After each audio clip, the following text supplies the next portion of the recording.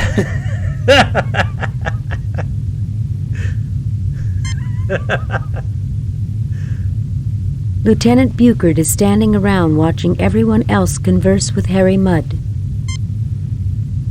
Mr. Spock is as close to annoyed as a Vulcan can get.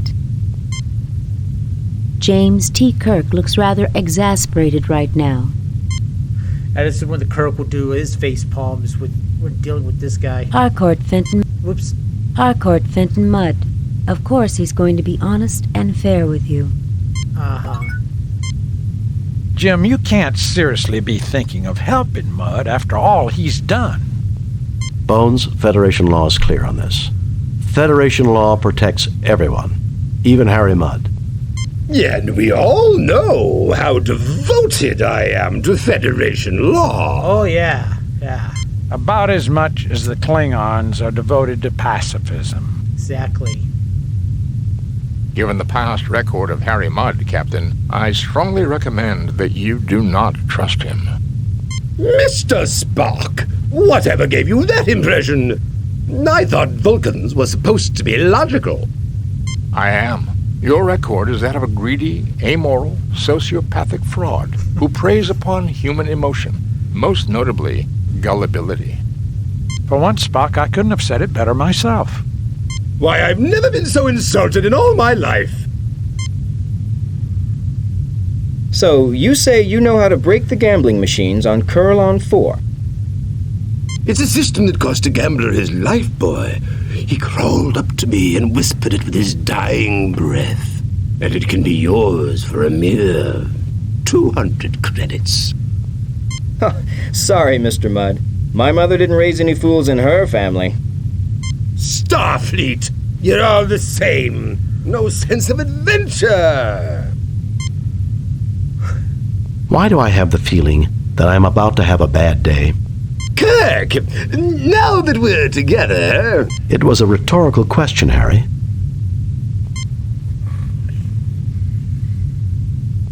Kirk, my friend, when have I ever given you the slightest bit of trouble? There was the time that you tried to commandeer the Enterprise to sell Wive to miners. And then there was the time you stole the Enterprise to exchange us for androids, who were holding you prisoner. Perhaps there have been a few minor misunderstandings. Don't push your luck, Harry. All right, let's take a look around here. This place is cluttered with stored goods of every sort. It would take an army of workers weeks to examine every container and determine what is inside. This container holds small mechanical components unfamiliar to you.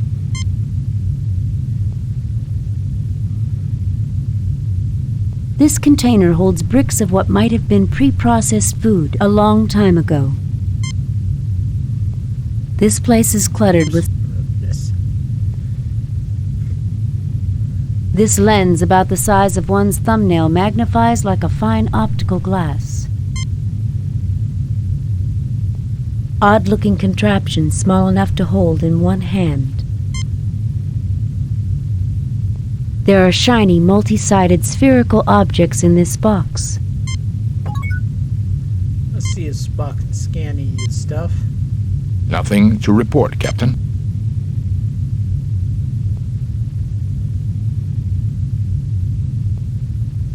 A small energy device with a flanged opening at the front, about the size of one's thumbnail.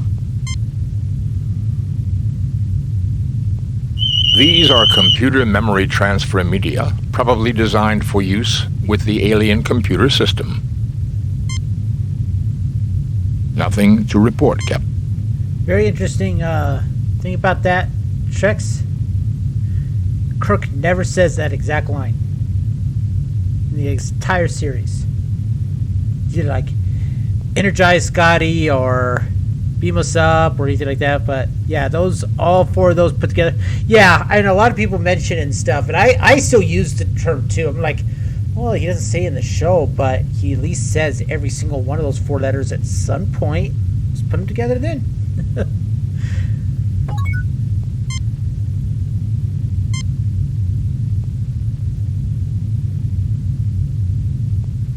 These lenses are finely made magnifiers. But I can't help wonder if that's what the aliens really use them for.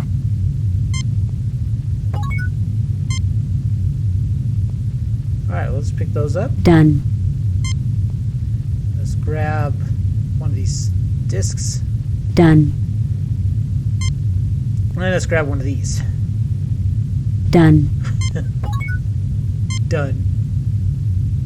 One of Mudd's miracle degrimers. Alright, so let's see what happens when I use some Dust surface. and grease lifts off the surface, leaving this item clean as new. Man, I would love to have something like that. Now,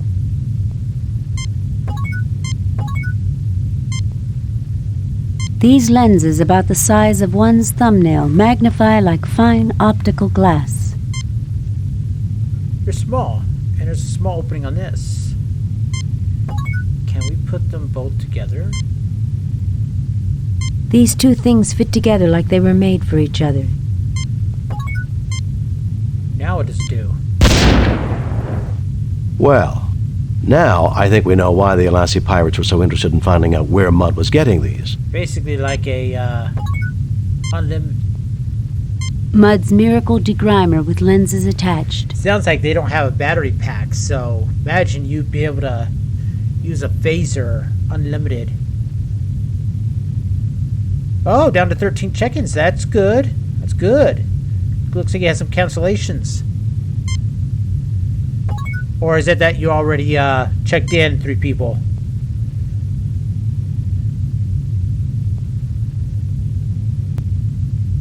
Ah, okay.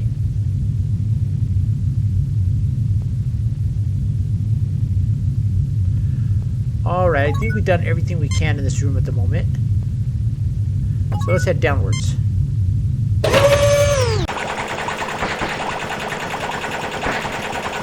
Okay, where's this place? You look but see nothing of note. Tall, transparent columns run through the ceiling. Energy crackles in between the dodecahedrons inside them.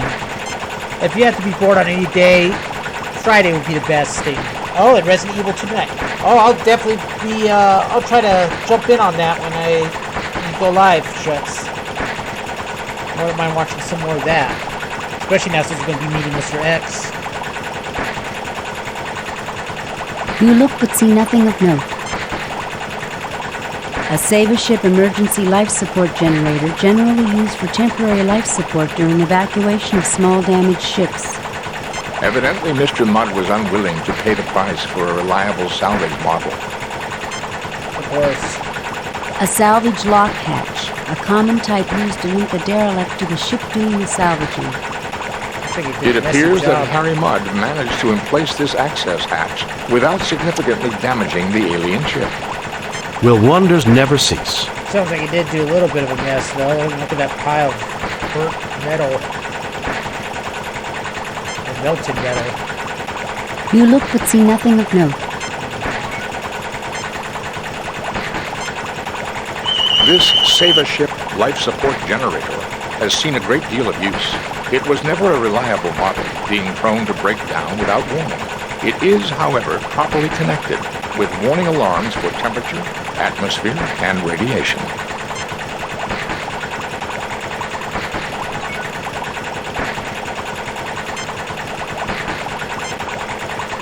This seems to be a crane of some sort, Captain. Currently, no power is running to it.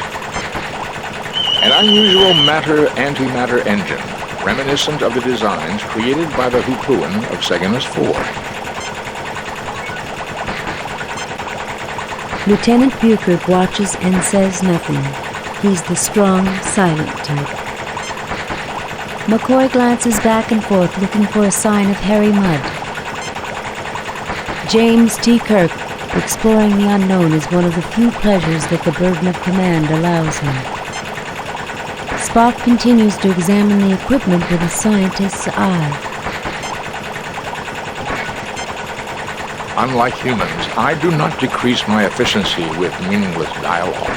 Spock, meaningless conversation is one of life's great pleasures.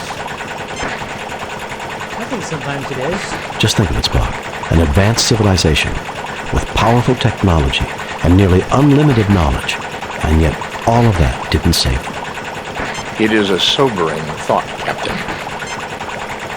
Well, Jim, as long as we don't strangle Harry Mudd, I can't see very much for me to do on this mission. Let's hope there isn't too much for you to do back at the Enterprise. When we get back to the Enterprise, you're gonna have to tell me everything you know about this Mudd guy. Sir. You know, Lieutenant, they say if you can't say anything good about a person, you shouldn't say anything at all. In that case, I've got a lot I shouldn't say about Harry Mudd. All right, well, not much we could really do in this room, so go back up. Still fiddling around with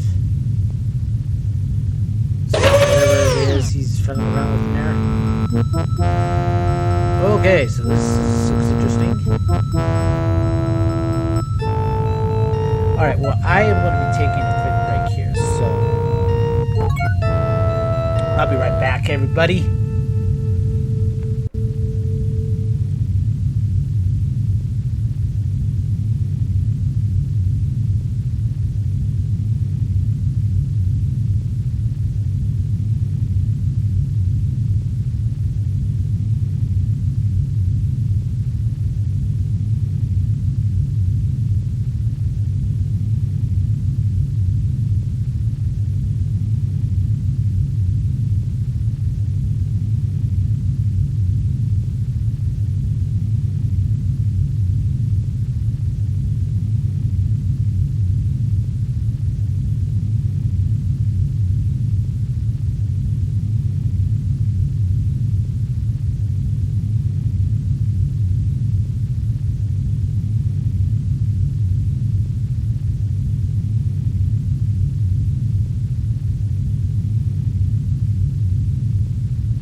Okay, I am now back. Sorry about that, everyone.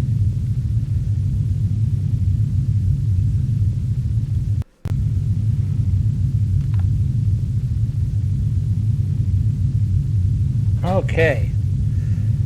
Alright, let's take a look around this area here. A large claw-like device hanging from the ceiling. The room reminds you of the weapons room of some old-style warships from the early days of starfaring.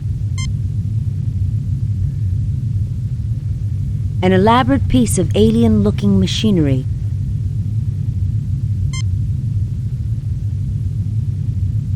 A row of unmarked cylindrical containers. These cylinders have fallen down from the rest. 3 triangular blue buttons. 2 yellow triangular buttons. A red triangular button.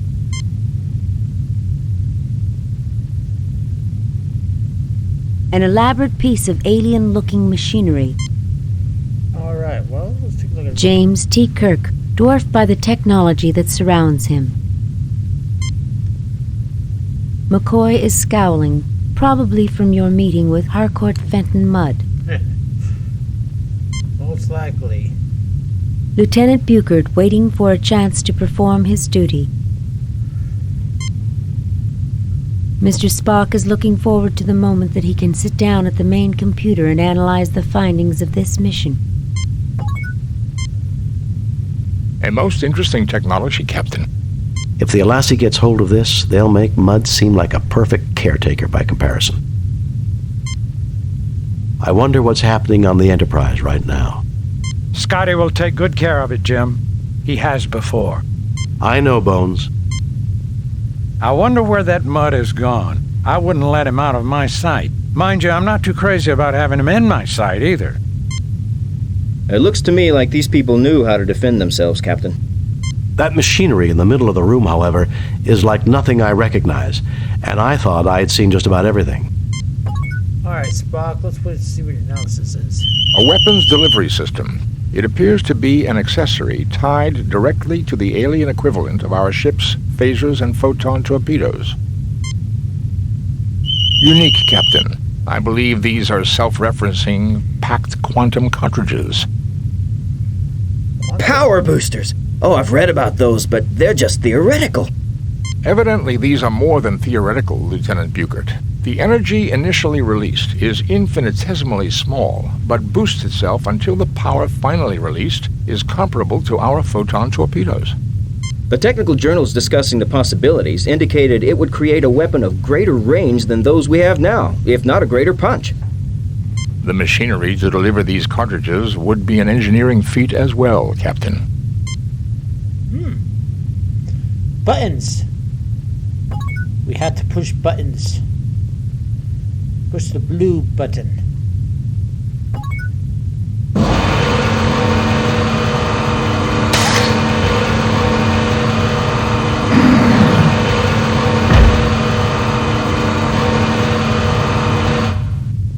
The device has finished loading, Captain. Alright, so the yellow buttons will...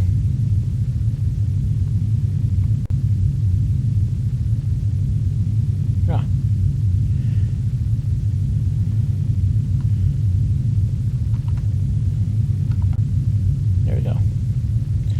The blue buttons, the yellow buttons will unload it. But a red button, what does that do? I believe, Captain, that this weapon must be hooked up through the main weapons battery. However, I've already examined the weapons console, and the main weapons battery on this ship was completely destroyed in the action, which made her a derelict. Mr. Scott would have to go over this thoroughly, but I would recommend we try to take this weapon with us to the Enterprise. I don't think we should tinker with technology we don't understand, Spock, and I'm surprised you'd suggest such a thing. I agree that we should take it aboard the Enterprise. I'll try to raise the ship. Kirk to Enterprise. Kirk to Enterprise. I agree that we should take it aboard the Enterprise. I'll try to raise the ship. Kirk to Enterprise. Kirk to Enterprise.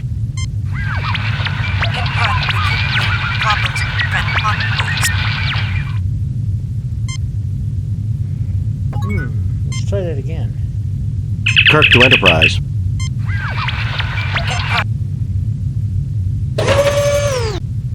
can get in a better. Let's see if we can get a better read of them from within here. Kirk to Enterprise.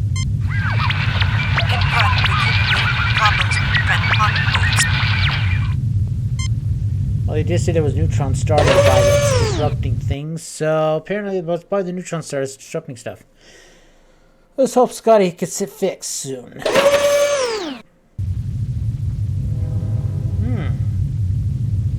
Looks like this might be like some kind of med bay.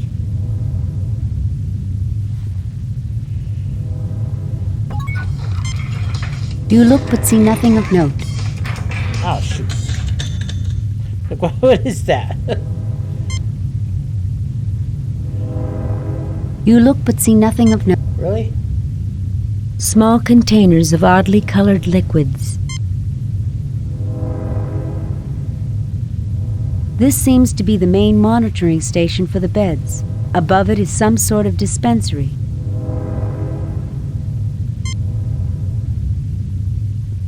Oh, that's good. You got some good stuff with you then. Padded inclines resembling a bed. Small containers of oddly colored liquids. You look but see nothing of note. Dr. McCoy, who isn't arguing as much with Spock as usual. Lieutenant Buchert, his is not to reason why, his is to obey orders and stay alert. Mr. Spock, your loyal science officer.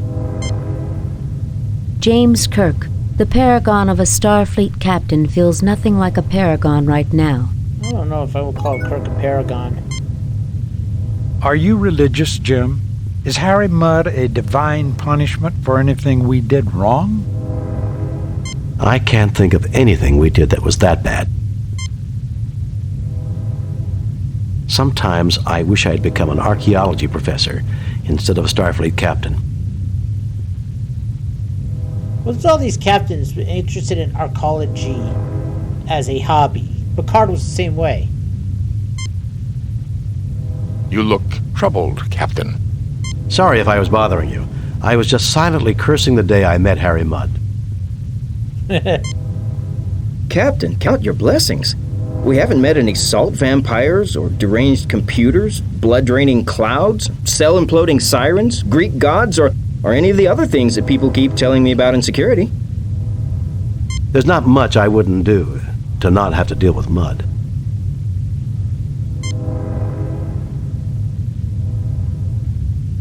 Alright, well, let's see. McCoy, do you know anything about what this stuff is? It would be interesting to analyze them back aboard the Enterprise, but these are probably vaccines, medicines, and research viruses. Do they pose any threat to us, Doctor? None seems likely to have any effect on human or Vulcan physiology. To be on the safe side, though, I wouldn't recommend taking a snootful from one of the capsules.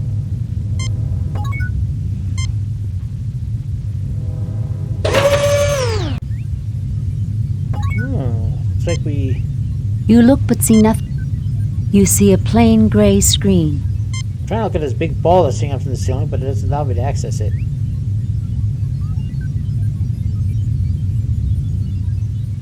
A control console from which operators run the ship. A control console from which operators run the ship. So it looks like we found the bridge. Shinies! This appears to be some sort of engineering instrument. Alright, Spock. First of all, what is this thing? It is a multi-bit compact duver with its own Draktar traction unit and clamp kit. Okay, traction. Technobabble.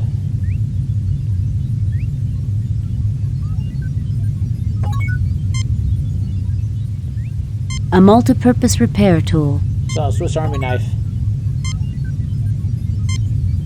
Nothing to report, Captain. Evidently the aliens' bridge, their centralized control. A closer look may provide more information. Evidently the aliens' bridge, their centralized control. A closer look may provide more information. Alright, let's go ahead and save this. Save new game. No, not save a new one. Let's replace. Save new game. Replace. Alright, let's take a look at everybody and talk with everyone first. Mr. Spock, Vulcan's finest contribution to Starfleet. James T. Kirk, captain of the USS Enterprise. Dr. McCoy is still frowning. Lieutenant Buchard looks intensely at these controls and suppresses a childlike impulse to touch them. Ooh, what does this button do?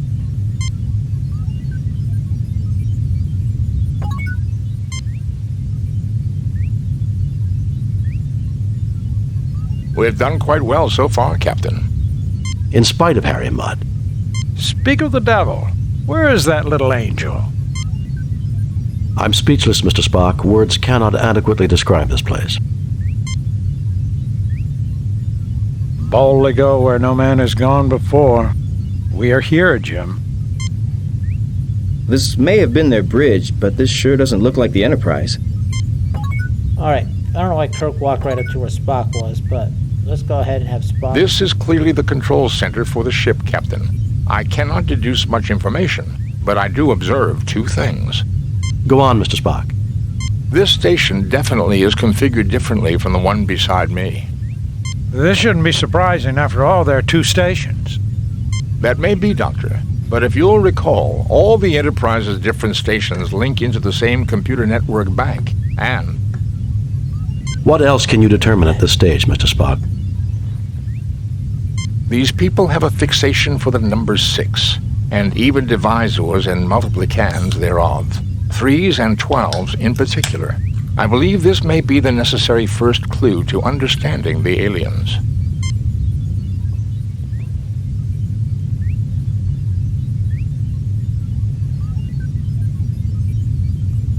This station definitely is... Okay. This station definitely... We can't do anything with the ship, with the stations yet. But if we walk out this corner here... We're in a totally different room. You look but see nothing. The sphere in the middle of this console appears to be some sort of control mechanism. The data view screen is operational. The information selectors are controlled from the console platform.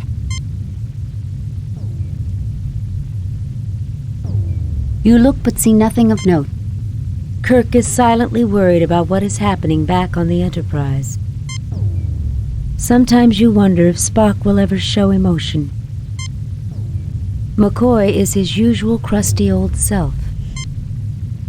Lieutenant Buchard seems to have limitless energy. It makes you feel old just watching him. Captain, does this mean that I'm a part of a major archaeological discovery? You better believe it, Lieutenant. I don't see why you're complaining about this Mudd guy. Who knows what advances we could get from all this knowledge? This equipment's way out of my league, Jim. This is a major archaeological find, Captain. I believe the galaxy may actually have cause to thank Harry Mudd. You can't be serious, Spock. It would be nice to think that after all the stunts that Harry has pulled, that he would do something right for a change. This technology is unbelievable, Mr. Spock. I've never seen anything like it. It is indeed impressive, Captain. If I were capable of emotion, I would be in awe of this place. If you're incapable of emotion, how do you know what awe is, Spock?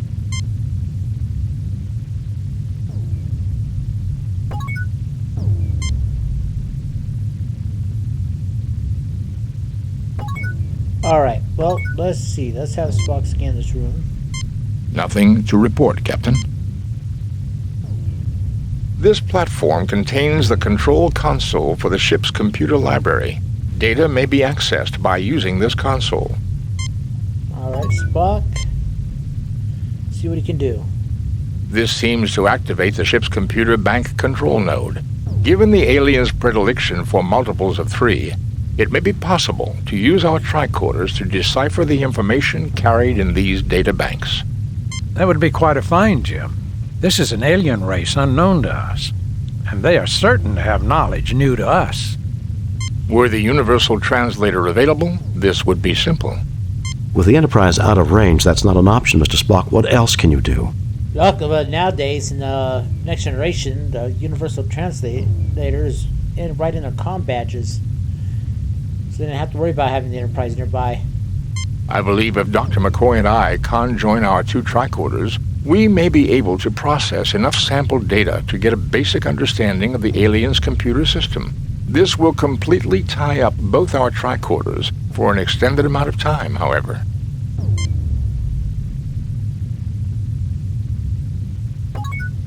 Alright, well, go ahead and do what you can do. Both our tricorders are now working on basic processing of the alien's computer data system. The tricorders are not the equal of the Universal Translator, but we should be able to retrieve basic information and get an insight into their culture and life systems.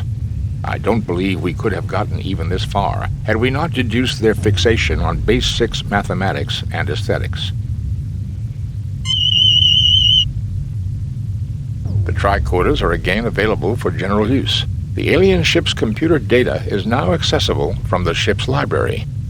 I believe I have downloaded enough information to our tricorders to enable operation of most of the ship's controls, Captain. Cool.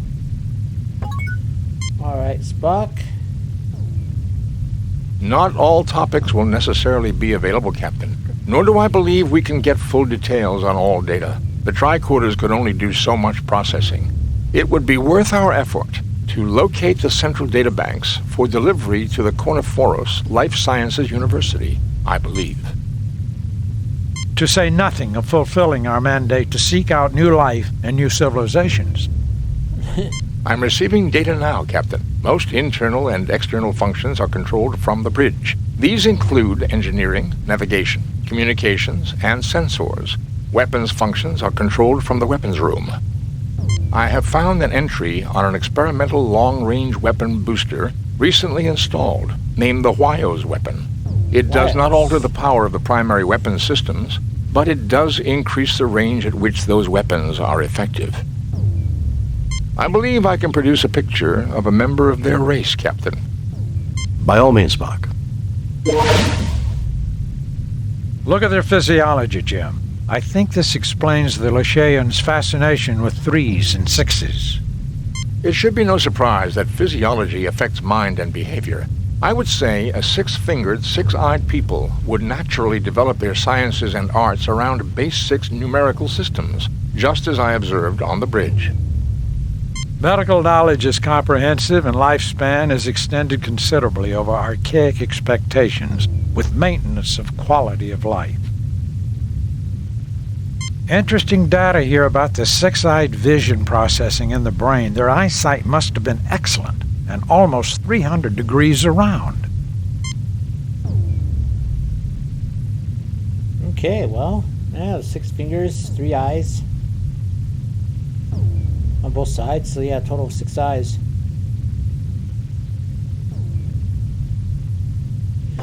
Alright, well, we have this little globe thing. Let's see. You download major portions of the alien library onto the yellow spheroid. Alright, so yeah, like a storage device, like a hard drive hookup. Alright, now we need to do is head back down to engineering, because we need to find out where Mud is.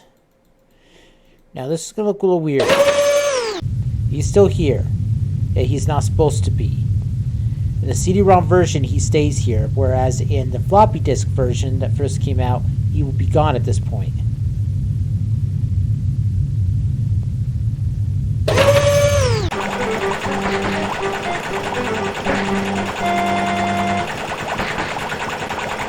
Captain, you wouldn't have seen my multi-purpose duver anywhere? I need to, fix something. No, Harry, but I figure it's probably where you'll find your lost marbles. Yes, I've got it, but you can't have it. No, Harry, but I figure it's probably where you'll find your lost marbles.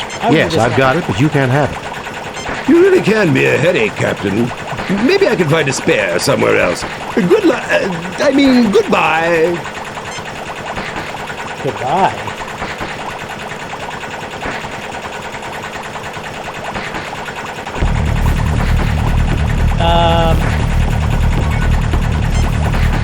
Spock? The life support generator is malfunctioning. Repairs must be made soon, or the atmosphere will fall below the level required to sustain us, Captain. Alright, well then I notice I'll fix it. That was a close one. Too close. If I ever get my hands on that no-good mud, I would not suggest we take the time to seek him. This emergency could occur again. I would suggest we hasten our departure.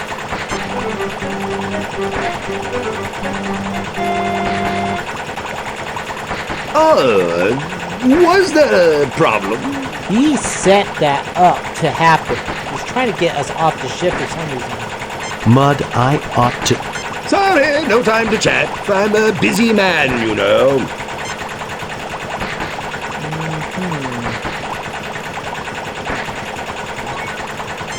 What do you say about that hatch, Spock? Can you burn it down? As one would expect, Mr. Mudd has sealed the hatch with his personal code. We cannot enter his ship, Captain. I suspect that's a blessing in disguise, Mr. Spock. We can seal him in. Captain, I don't think we can open this hatch with phasers and still depend on the integrity of the ship's hull to hold atmosphere. I doubt there's anything on Mudd's ship we require, Captain.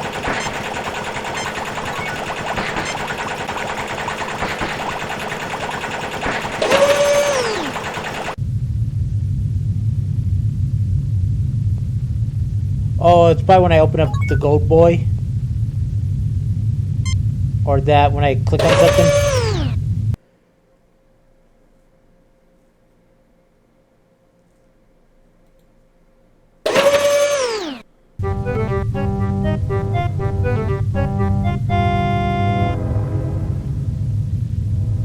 Why, Captain!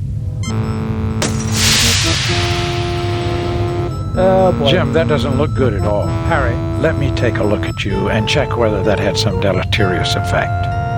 No, you're all space aliens. You're little gray men from inside the hollow earth. You want to experiment on my body parts. Stay away from me!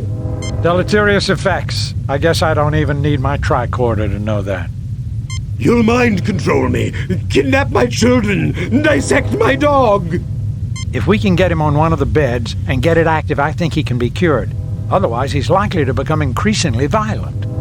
Stay away from me! No, you're going to sell me to space aliens! Use my brain as a weapon to destroy the human race! And here I am, willing to help out in a good cause! I think I liked him better when he was less delirious.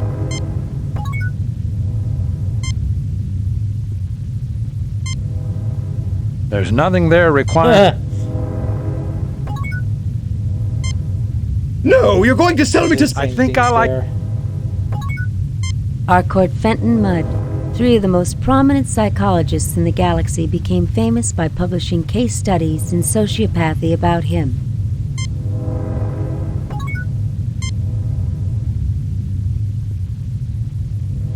Can you restrain him? Nope. He's unnaturally strong, Captain. I can't take him down.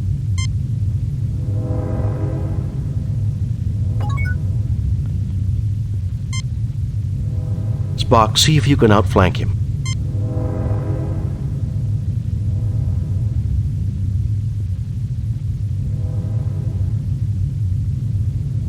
All yours now, Dr. McCoy. All right, let's... There's nothing there requiring a ship's doctor.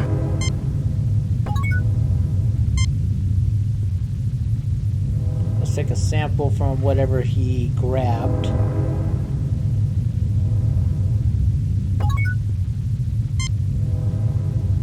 A green capsule apparently for medical use with an unknown alien physiology.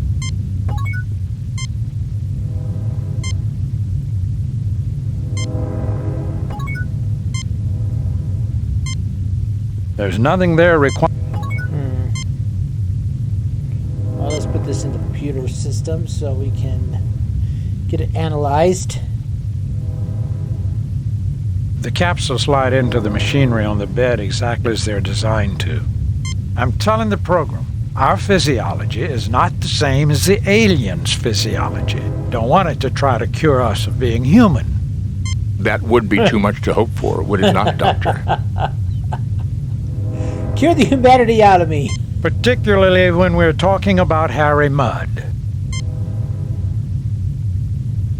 It's like, you don't need all these organs. Let me rearrange them for you.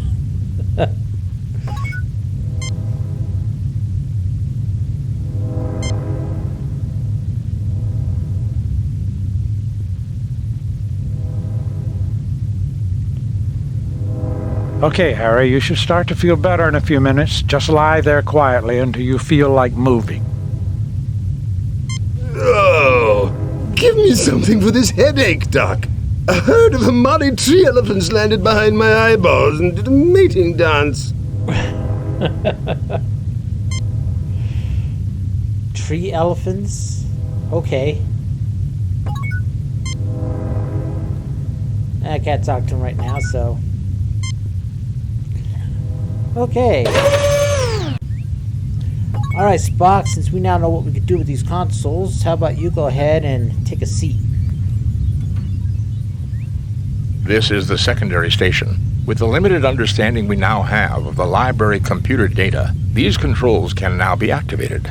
Available are sensors. The Enterprise is in combat with a number of Elassie pirate ships half a parsec toward the neutron star sector. I read debris identifiable with the pirates, but they continue to harass the Enterprise. Sensors. Navigation.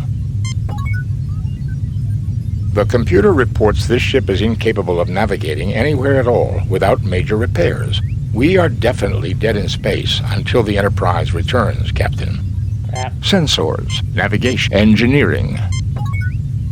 The engine pods are damaged but still generating power, Captain. Sensors. Done. Engineering. Done. Alright. Now Kirk, take control of the command center.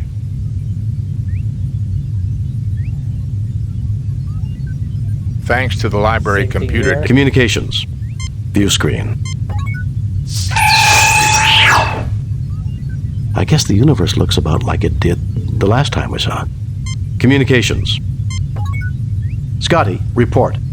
The Elassie pirates have been driven off, Captain. We have damage and injuries among the crew. We just arrived back here a few minutes ago, and we've been trying to raise you on the communicators. The local star seems to be acting up. Will there be a problem with the transporter? I want you to beam up the landing party, and I also want you to lock onto and beam aboard an alien mechanism we came across. We can do it, Captain, no problem. At least right now, but the situation is only going to get worse. Are you ready to beam over now?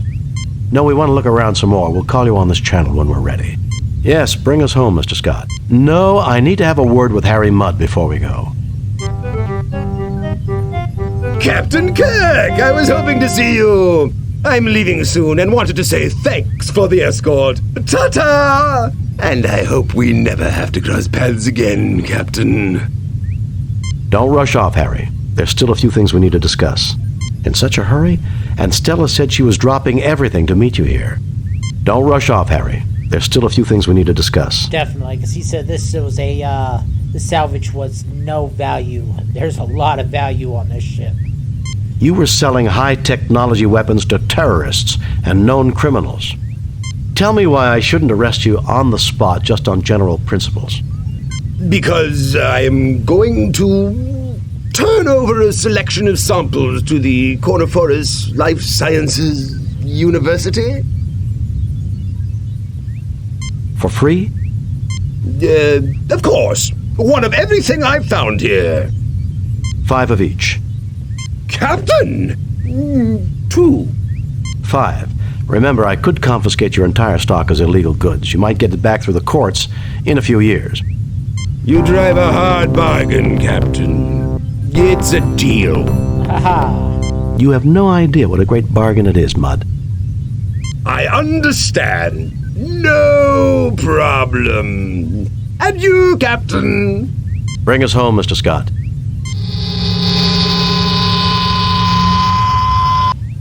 Oh.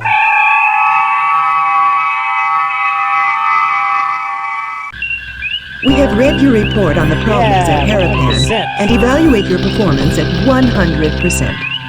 You and your crew received 4 commendation points. A perfect mission, Jim. You are a model for all Starfleet. I wired in that alien contraption to the torpedo systems.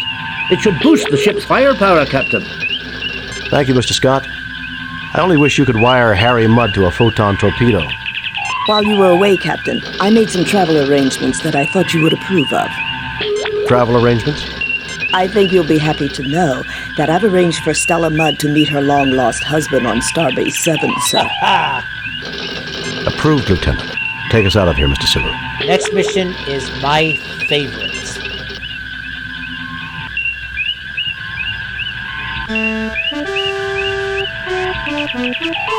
Feathered Serpent. Captain's log, stardate 5097.3. Starfleet reports major military activity in the Klingon sector near Krakur, a planet on the edge of Klingon space. Intelligence indicates that the Klingons are mobilizing a large fleet to search for a renegade who is responsible for a disruption of unknown nature on that planet. Federation sensors have found a faint energy trail leading to the planet Zam-4 in the Digifal system. We've been ordered by Starfleet to track down the source of the energy and discover what happened on Krakur before the Klingon fleet enters Federation space. If we are not successful, the Federation and the Klingon Empire may find themselves at war once again. Alright, so let's see, what is Krakur? Krakur 4, a world in Klingon space, which has belonged to the Empire for at least 4 generations, governed by the Kenka family. The population of Krakur is not known. Alright, Kenya family. Kenka, Vlicht, a member of the Kenka family, an old Klingonese family of noble origins, the governing family of Krakur. Vlicht is the first Kenka to reach flag rank, and as such, has been posted back away from the frontier. Vlicht has 2 sons in the service, but nothing is known of his wife or other children. He is believed to be the current commander of the Klurta, and one of the most respected commanders in the Klingon fleet. He is said to be an avid fencer. Klurta, flagship of the Klingon Empire, a modified Klingon heavy cruiser. The Klurta engaged and severely damaged the USS Constellation before the Organian Treaty was put into effect at Alpha Aquila 7. The ship has seen little action since then, having been given the post of being the Emperor's flagship. The current commander is Admiral Vlicht Kenka. Its first officer is Borin Kalarax. Both are considered highly competent officers with extensive battle experience. Alright, let's see what the treaty is all about. Organian Treaty, a peace treaty between Klingons and the Federation, inspired by the Organians. The Organians have enough power to stop all starships everywhere, so the peace will be maintained de facto whether anyone wants it or not.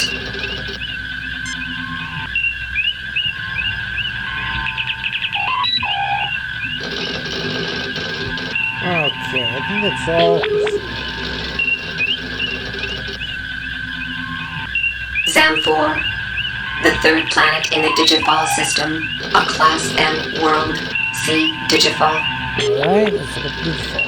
Digifal, a system near the Klingon neutral zone. Digifal contains 2 habitable planets, Digifal 3 and Digifal 4. Digifal 3, also known as Zem-4, contains ruins of a civilization that abandoned the planet approximately 20,000 years ago, and has been declared a protected world for archaeological reasons. Okay. Orders are to proceed to the Digifal system. Nothing to report, Captain.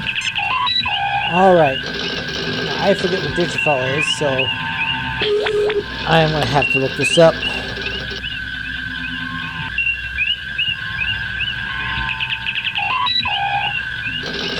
Star map.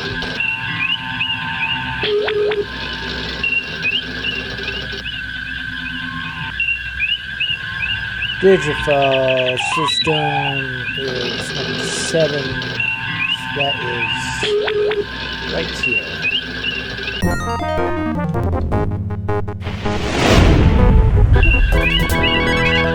Captain, a Klingon battle cruiser has entered the system.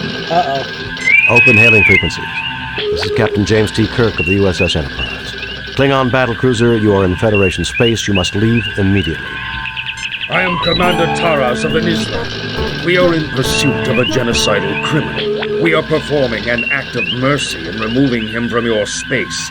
Naturally, you will remove your vessel from this system. For your own safety, of course. I think we can take care of ourselves, Taraz, which is more than I can say for you, if the Nizra does not leave Federation space at once. You are in direct violation of the Organian Treaty, mister. If you have a problem, have your fleet commander take it up with them. If a Federation criminal were to pass into Klingon space, you'd be saying the same thing to me. Who do you think you're trying to fool, Taraz? Get your ship out of here now. I think we can take care of ourselves, Taraz, which is more than I can say for you, if the Nizra does not leave Federation space at once. You are in direct violation of the Organian Treaty, mister. If you have a problem, have your fleet commander take it up with them. If a Federation criminal were to pass into Klingon space, you'd be saying the same thing to me. This is what I want to do. If we are not allowed to capture this criminal, Captain, you may do this for us. We insist that we remain here to monitor the situation, but we will take no action, provided that you can bring him to us in 12 hours. I'm gonna get myself a new chair. Something with some kind of ergonomic support in the back of it. Agreed. Vessels of war are not allowed in Federation space. You will pull back to the Organian neutral zone, and do so immediately. I'm not gonna be that aggressive. Agreed. Remain diplomatic. Yeah, how much we might hit Klingons. Alright, so Spock. Nothing to report, Captain. Orders are to proceed to the Digifal system. We're here. Out of orbit. Entering standard orbit. I have pinpointed the source of the energy trail from Huakur. Hailing frequencies open. Alright, let's go and save it. Save need replace previous game. Captain's log. Now 16 points. Assemble a landing party. Unless we find this so-called criminal, we're going to war.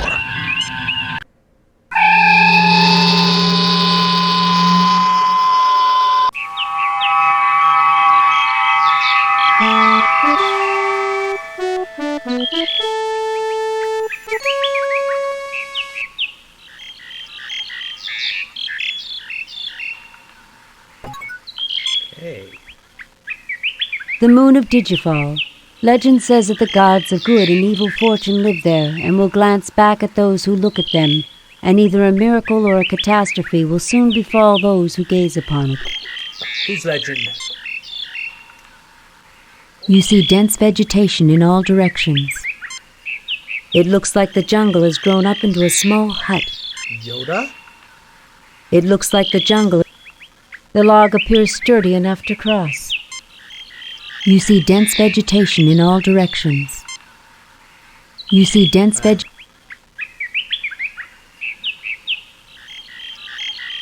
There is a tall, slender, dark-haired man looking intently at you. McCoy is fidgeting around. Again with the fidgeting. Lieutenant Strachey is carefully eyeing the humanoid. You are James Tiberius Kirk, captain of the USS Enterprise. Spock is analyzing the surroundings. He doesn't seem to be in a talkative mood right now. Kirk will not be a talkative mood in this mission. Jim, that man is dressed in ancient Aztec clothing. I believe you are mistaken, Doctor. His clothing bears a distinct resemblance to fashions of a much later period. I'm just a security officer, sir. The humanoid's adornments appear similar to those worn by leaders of Earth's early 20th century inhabitants of the South American continent. What do you know about Earth culture? He looks like an ancient Aztec.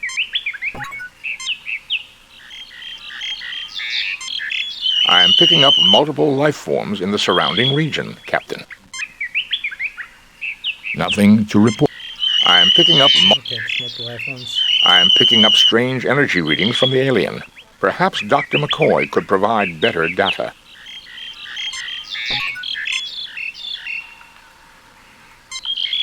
He appears human. All life signs are normal, but I'm getting strange energy readings near the base of the pituitary gland.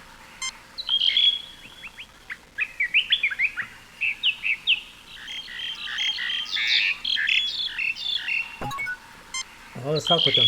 Greetings, my children. I can barely imagine that you have come so far. I am Captain James T. Kirk of the Starship Enterprise.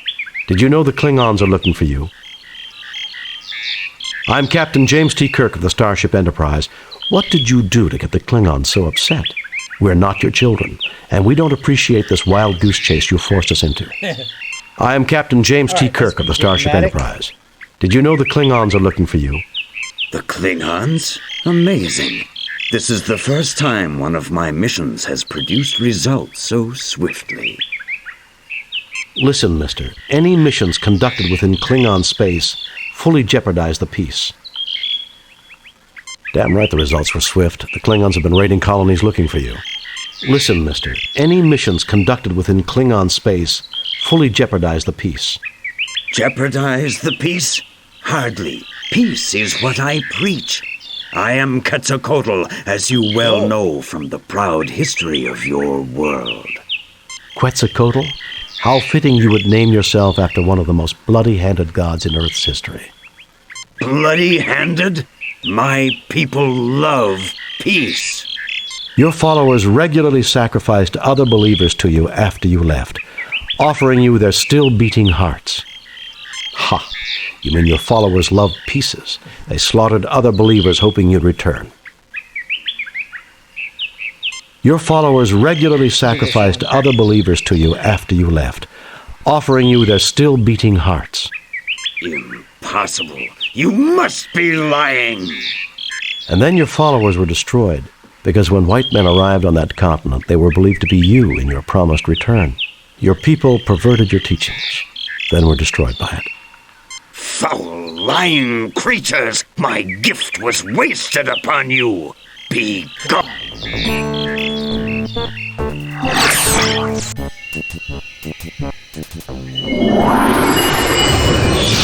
Here they are, not the inheritors of the noble Aztec world.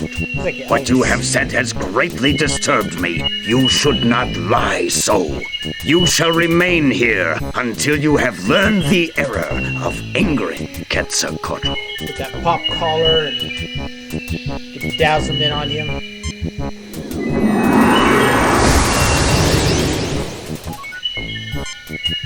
Elvis. Las Vegas Elvis. There is a light suspended from above by a chain. Where does the chain go to and how does it get power? That's what I want to know. There is a vine hanging down into the pit. There are several loose vines hanging over the side of the pit out of reach. This is one of them. You are in a deep pit. It is a long, hard climb to the top. There are rocks here quite suitable for picking up and throwing. There is a tiny hole in the wall at this point. Certainly no human could crawl through here. This particular snake doesn't seem to like your company and moves whenever you get near it. Right? James T. Kirk does not seem very happy with his current predicament. Lieutenant Strachey is carefully examining the pit. Spock is carefully examining the pit. McCoy is examining the floor of the pit.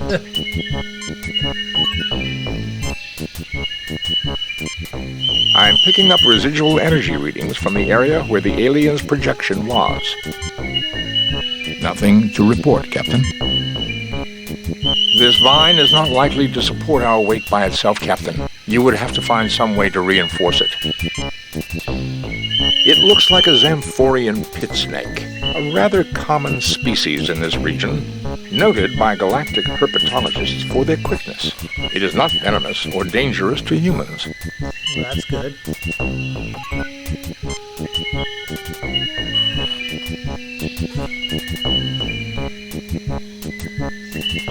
Goes right back into that hole again. Let's pick up some rocks. You pick up some rocks from the pile. He doesn't seem to... Those vines would be useful to escape, if we could reach them. Do I look like Houdini to you? I'm afraid you're going to have to pull the rabbit out of the hat on this one. This is one I talked about earlier where I said Kirk will not speak very much. No enemies in sight, but supplies could be a problem if we don't get out. Alright, let's grab ourselves a rock.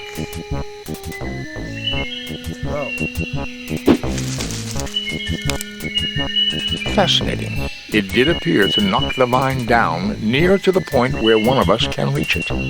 Didn't they have baseball on Vulcan? Show us your fastball, Jim. Baseball? No one plays that anymore. Good try, though, sir.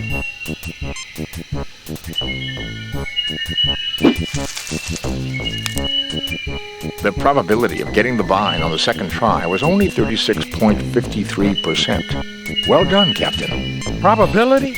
That was a perfect pitch if I ever saw one. All right, we're on our way. Alright, let's cover this hole here, the rock. Maybe now we can pick up the snake. You fail to obtain anything. Nope. We now have a snake in our inventory.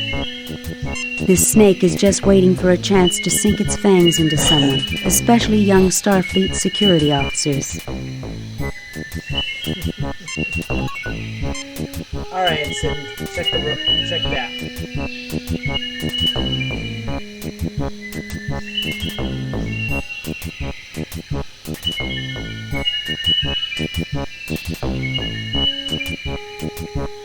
Alright, Spock, now it's your turn.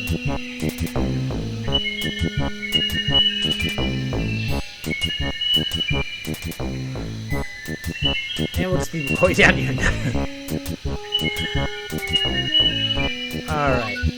Boy, you go ahead and get out of here.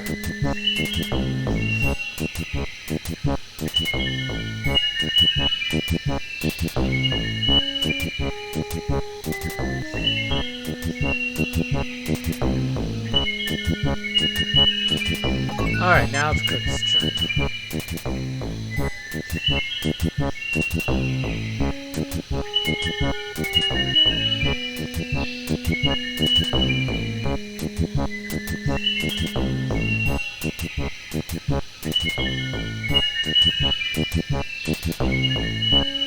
Oh.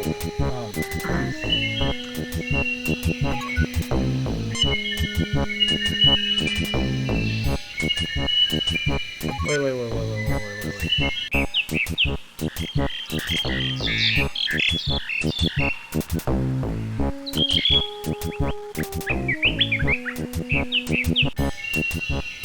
Alright, Trex.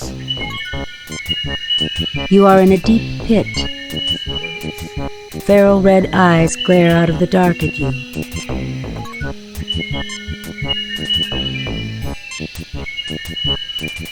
There's nothing there requiring a ship's doctor.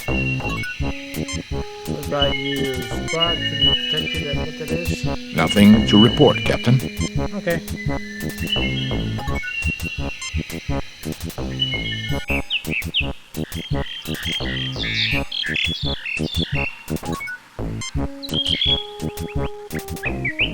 You are in a densely vegetated area. The overgrowth blocks your view in all directions. You are in a densely vegetated... Trees to the left of you. Trees to the right of you. Into the valley of trees race the landing party. The narrator's now doing poultry. Trees to the left of you.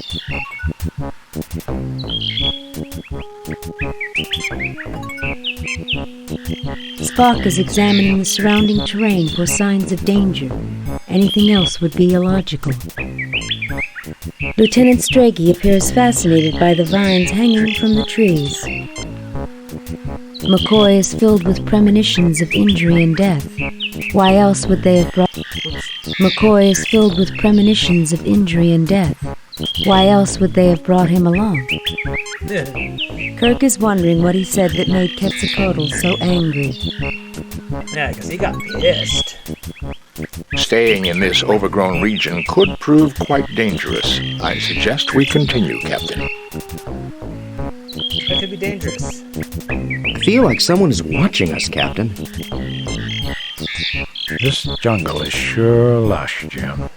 Speaking of lush, I could use a nice saurian brandy about now. He doesn't seem to be in a talkative mood right now. Talkative mood. We know that already. Okay, let's continue forward.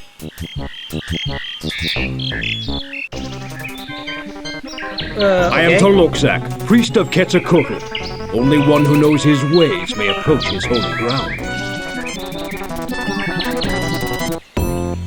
Your security officer looks at you for orders and perhaps inspiration. Towering over your security officer, holding a great spear in his huge hand, the great warrior Tolokzak will let no one pass him. Spock looks small compared to the great warrior. McCoy seems rather nervous. You are James Tiberius Kirk, captain of the USS Enterprise. Your security officer looks at you. Okay. Primitive lights illuminate this savage scene. You look but see nothing of note.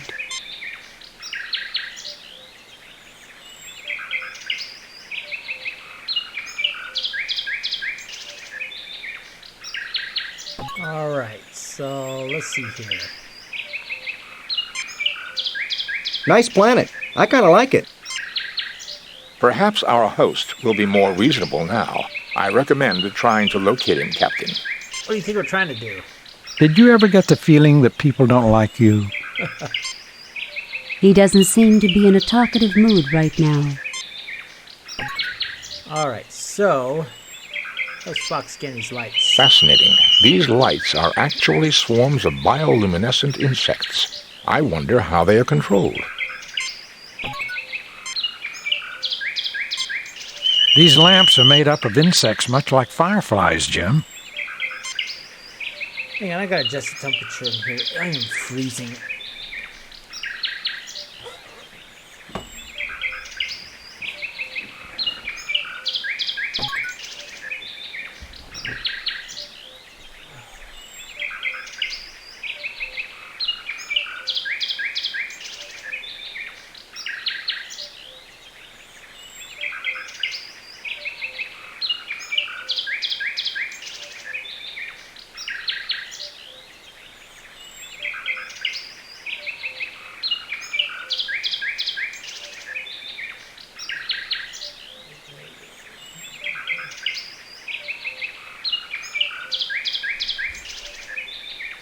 Alright everybody, my cat is actually requesting that I feed him lunch right now, so I'll be back in probably like 1 to 2 minutes.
Alright, I'm back. Sorry about that, but as soon as I just got up to just the temperature of the house, I forgot to do the temperature of the house. The cat started to bug me, and I got more involved in doing that, so just a second.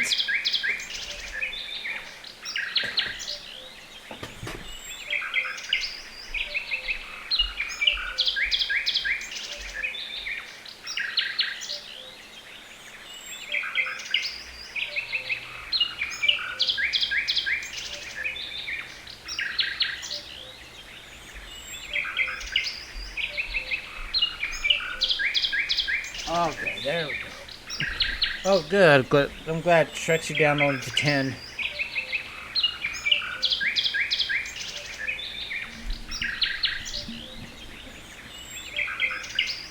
Alright, so we got this big, giant, muscular guy in front of us. Nothing to report, Captain.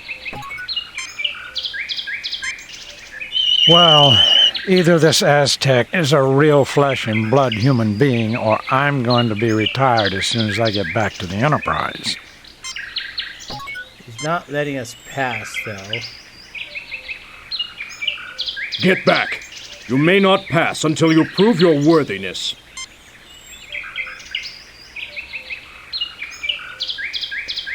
Alright, well, can we phaser him? Still inoperative, Captain.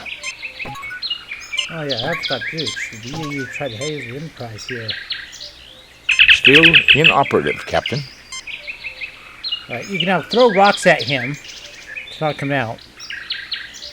But Quetzalcoatl is known as the serpent, the feathered serpent. We have a snake in our inventory. We'll use him on Kirk. The snake enjoys snacking on you.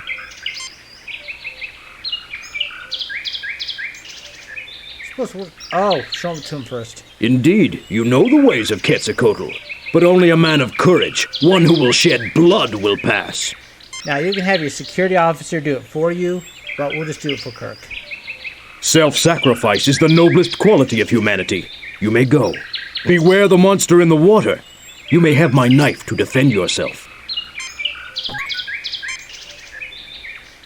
You see a jewel-encrusted, gold-colored knife. Yay, weapons. You pick up the beautifully crafted knife. I have a knife. A beautifully crafted stone knife inlaid with Aztec patterns. Oh, sure, but quite can't scan it. Well, okay. Either this Aztec is a real flesh and blood human being, or I'm going to be retired as soon as I get back to the Enterprise. I think I already scanned him about that. Okay. Familiar glowing spheres light the path. Below this rock is a large growth of mushrooms. A large fern fans the pathway. You are in a dark forest. You can hear the flow of water to the northwest.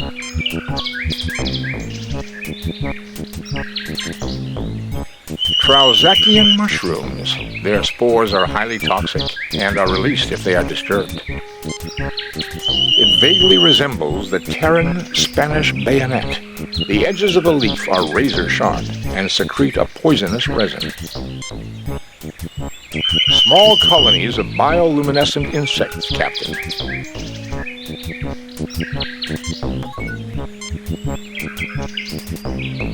No.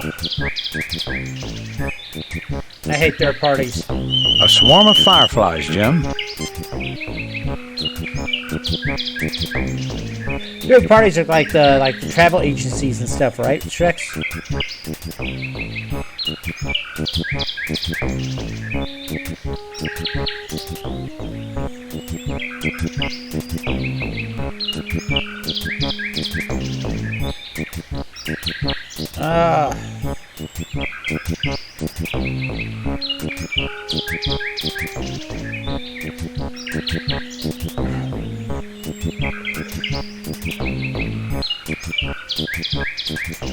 And unfortunately, most of the time, the people who go to the travel agencies blame you for the troubles and not the travel agency.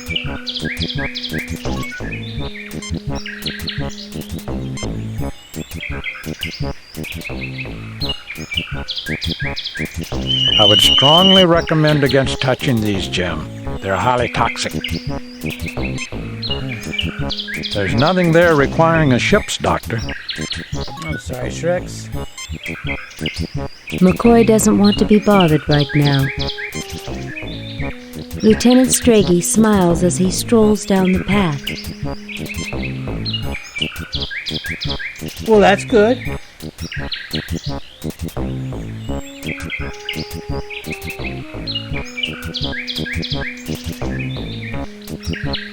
Okay, great. Well, at least, you know, there's some people out there that are really kind and stuff. My brother, when he was in a car accident a while ago, he lost his front bumper of his car, and the insurance company said they couldn't replace it because it was an aftermarket one. And she was very apologetic to my brother, saying, "We're so sorry, but we can't cover it. It's aftermarket and stuff." And my brother's like, "It's okay, it's okay, it's okay. You didn't make the rules." And she said she sounded so shocked on the phone when she said thank you for understanding and stuff. Like, she was probably afraid that my brother was going to, like, explode on her. Probably because that's happened before in the past. I feel really bad for the lower people, the people who are on the phones, people who work the desks, people who work the rooms and stuff that at companies. It's not their fault. They don't make the rules. It's the bosses and the uppers, and sometimes with Shreks, third-party people.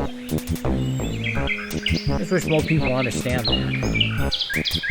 There's the reason why I got out of customer relations. James T. Kirk realizes that every step increases their danger.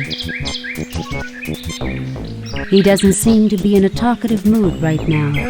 Kirk still doesn't want to talk. Fascinating. The trees are able to grow very close together in this forest, Captain. It's getting a little cool out here. Keep warm. I don't want a bunch of sick crewmen when we get back to the ship. If we ever do get back to the ship. Well, hey, McCoy, if we're sick, that means you got work to do. Otherwise, you just sit around in your office and complain. Does every planet-side mission have this much adventure, Captain? Mind you, I can't say Mr. Quetzalcoatl is making a very good impression on me. Alright, everyone, I'm going to try a new experiment here. Got this new LaCroix today at the store. A new flavor called Beach Plum. Oh, no, you don't. Get back over here. You're not going to restart my computer on me again. I know. Why? You've already had one time on your computer. You want more internet time? Okay. Hold me down. Just don't restart my computer.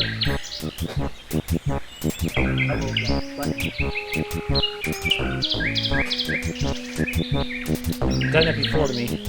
But anyway, I was saying I got this new LaCroix that flavor. It's called Beach Plum. I'm gonna try this out.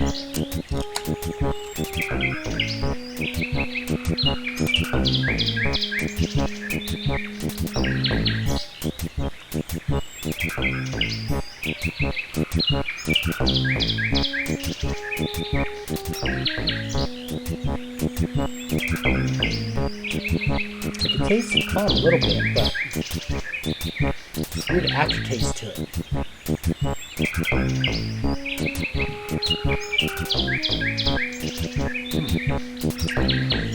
Might take me a while to get used to that. So far, not a very good first impression of it.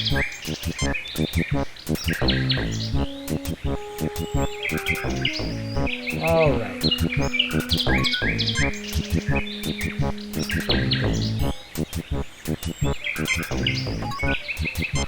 Let's keep walking down the path.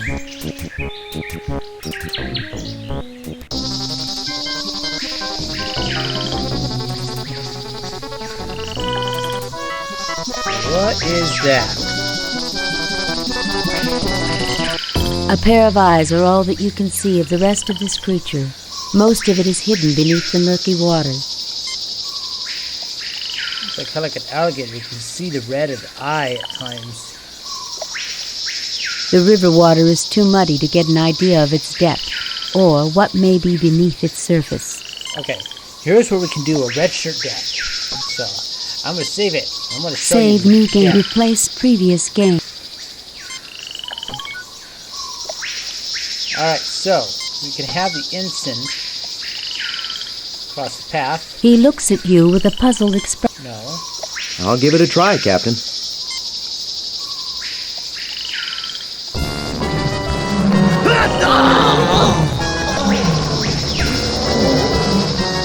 Dum-dums.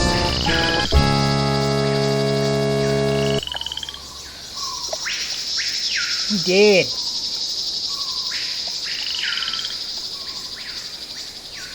Alright, so we'll load up the save game. Alright, so let's see here. Spock, can you tell me what that is? It is some kind of mollusk. The river seems to be its home, and it is carnivorous, eating land and river-based forms of life. It's some kind of squid, and it doesn't look very friendly.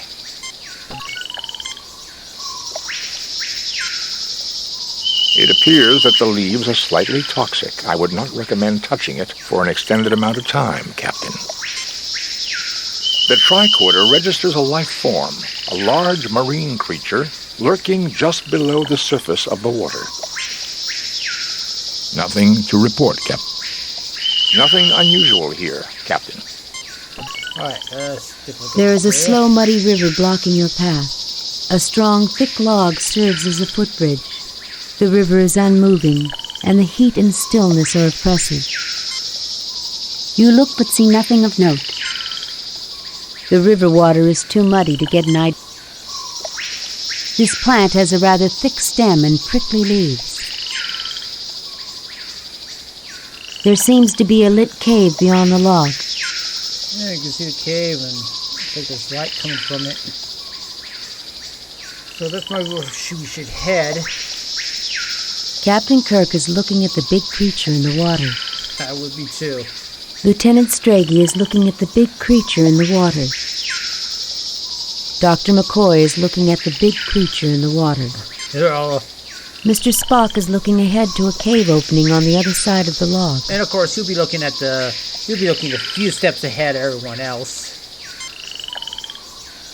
The river water is too much.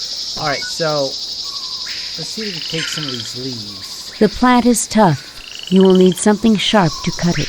Well, we do have a knife.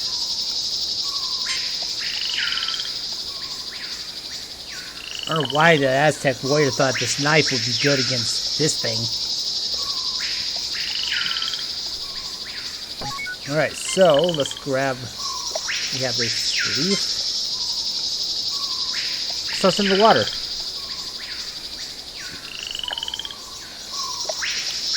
It would appear that the plant secretes a chemical that is a natural repellent to the creature. It has retreated far downstream, Captain. Alright. I recommend caution here, Captain. Anyone for a campfire? He doesn't seem to be in a talk. Reminds me of a planet I was stationed on once. The native girls were real friendly. Ensign Shu had his bachelor party there. Great time. You ever been to Omicron Draconis, Captain? Alright, let's go ahead and cross this bridge. This time we don't die.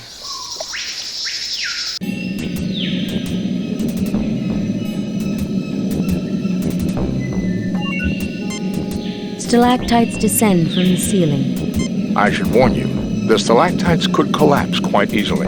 Any sudden motion could cause large quantities of stalactites to fall on us. Well, isn't this just great? Doctor, I would point out that your voice could also trigger such a collapse. Will you two stop arguing just once? Then, gentlemen, I would advise you to stop arguing. You know, some shore leave sounds pretty good right now. So it actually says, sometimes I feel like I'm a captain of a nursery school. Will you two stop arguing just once? It says two morons. Some of the text doesn't match with the spoken dialogue. Then, gentlemen, I would advise you to stop arguing. This one. It would seem to be a prudent course of action, Captain, if Dr. McCoy would agree. Now, you can throw rocks up here and have all the stalagmites fall on you, but then it locks me into a very long sequence that I won't be able to get out of for quite a while. So, I'm going to skip that to death, though. Just know that. You just see all the things fall, hits the captain and all that, and then... Because in this one, you can't really die. James Kirk remembers the last time he was in a cave and is glad that this one seems more peaceful. Lieutenant Strachey looks nervously at the stalactites hovering precariously above you. Stalagmites rise from the floor of the cave. As usual, Dr. McCoy looks annoyed by the mission. Spock is his usual stoic self. Why do I have the light on back there?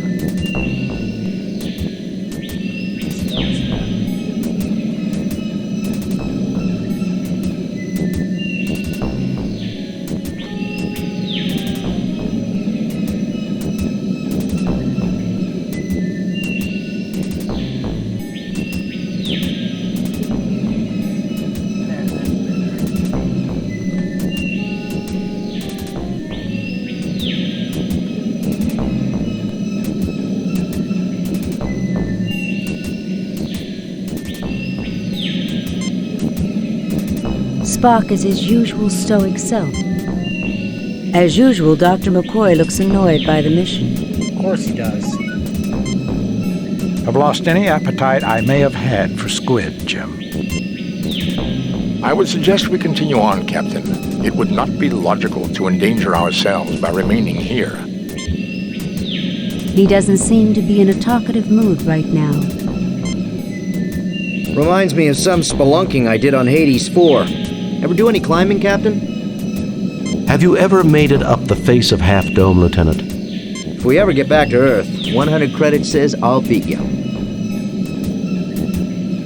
Captains and security officers, they don't realize how fragile the human body can be. Sure we do. That's the challenge. Alright, let's take a look at this stuff here. It is a large cluster of crystals. They appear to be ordinary rocks. Spock's tricorder might say otherwise. Stalactites descend from... I should warn you. Well, isn't this, Doctor, I would... Will you two stand, gentlemen? It would seem to be a... I've lost any appetite. Okay, I already talked to everyone, so let's just scan it. Fascinating. These rocks are limestone, but contain an unusually high content of heavy metals. There are dilithium crystals here, but in a very raw form. This appears to be a formation of raw dilithium crystals, Captain. I don't know why, but you take these with you.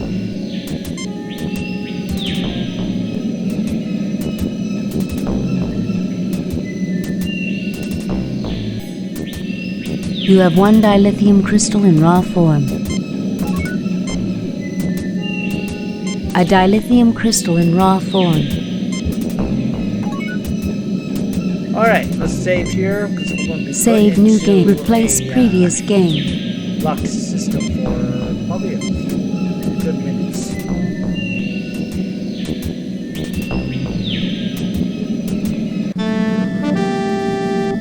I watched as you worked through the problems I set in your path. You are a valiant, intelligent species. Please sit down. We have much to discuss.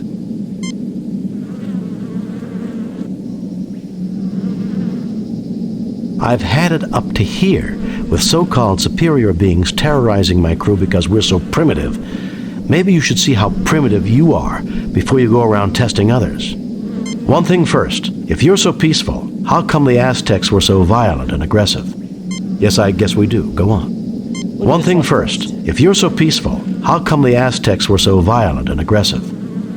I tried to teach them the concept of self-sacrifice. It would appear they did not completely understand my teachings. I would say he did not understand at all. You are clearly not the liars I thought you to be. Were you telling me the truth about my disciples? That they became ruthless savages? The Federation is not in the business of lying, mister. Absolutely. Your best intentions were changed by the imperfect humans that you left in charge after you departed. Such is the way of our race, I'm afraid. You messed up in a big way. Perhaps you should try following the Prime Directive. It changed our lives. Absolutely. Yeah, this one. Your best intentions were changed by the imperfect humans that you left in charge after you departed. Such is the way of our race, I'm afraid. Yeah, unfortunately. I sense truth in this. Perhaps this is what happened to my children on the Klingon world of Rakur, which would explain why they are searching for me.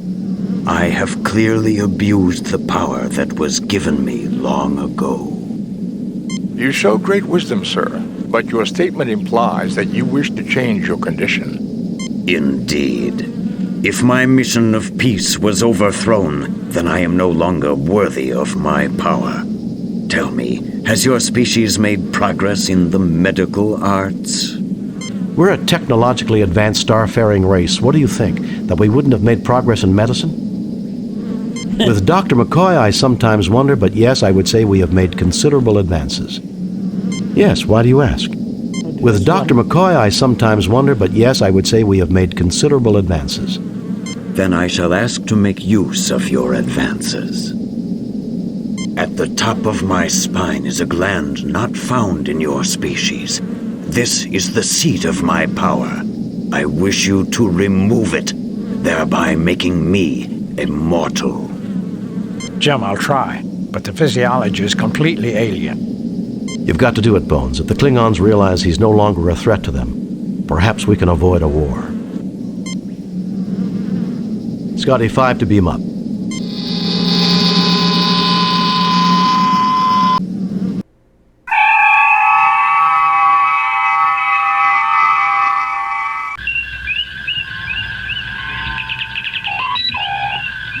Captain, 3 Klingon heavy battle cruisers have just entered the system.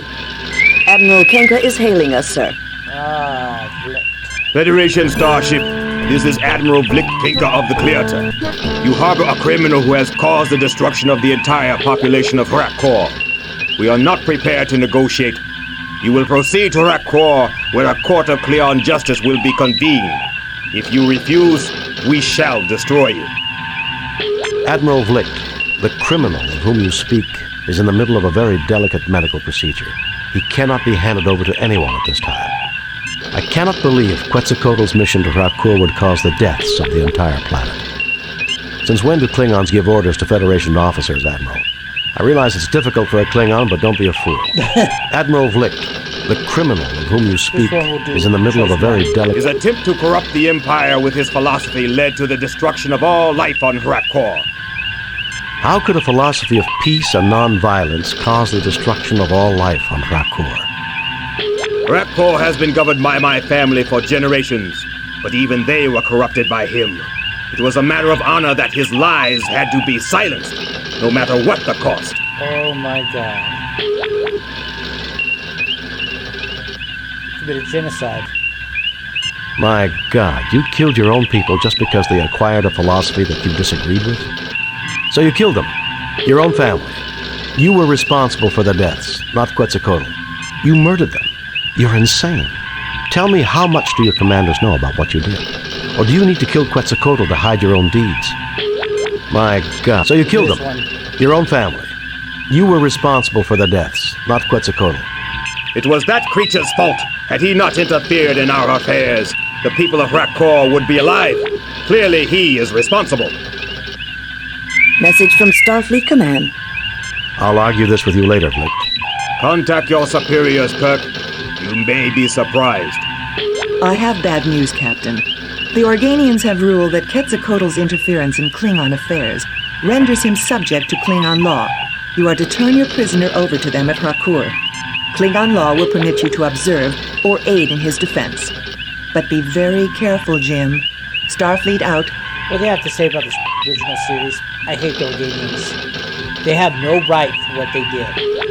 They yell about interference on us sometimes with the Klingon stuff, but then they interfere with us. The Organians made it that the Klingon fleet and the Federation fleet had to make amends instead of war. I think the Organians had no business evolving themselves like they did. And I really hate the Organians, especially right here, still making them subject to laws. Like, I don't know. This guy was just trying to help. He saw the Klingons being violent, he just wanted to come and help. But instead now he's gonna be put into Klingon trial, which most likely will lead to his death. Captain, you cannot turn him over to those butchers. That would be murder. We have no choice, Scotty. I'm afraid Quetzalcoatl has a date with Klingon justice. Set course for Frakur, Mr. Chekhov. And this ends this mission.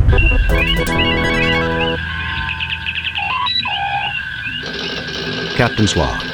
We have come to the ruined Klingon planet of Frakur to deliver our guest, the mythical entity Quetzalcoatl, to a Klingon court. Dr. McCoy, Mr. Spock, and Ensign Benny and I have been granted permission by the Organians to witness this trial, which I expect to be a travesty of any meaningful definition of justice. Yeah. Spock, come with me. Mr. Scott, you have the car. As you can see, what I was saying about how we get locked into a loop, I haven't been able to do any other interaction yet.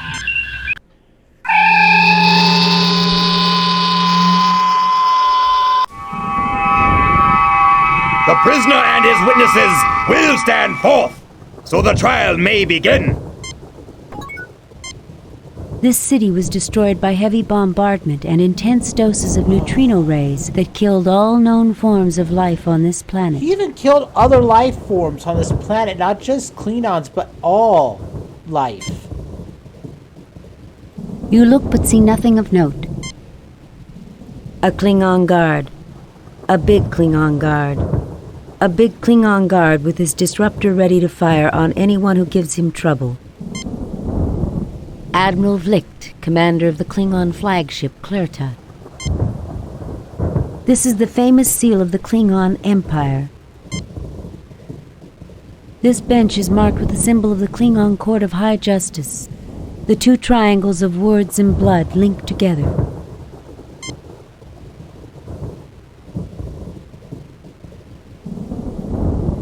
Alright, Spock, what do you detect out there? Low-level radiation within safety limits, but you wouldn't want to spend more than a few days here. Nothing to report, Captain. There's nothing there requiring a ship's doctor. There's nothing there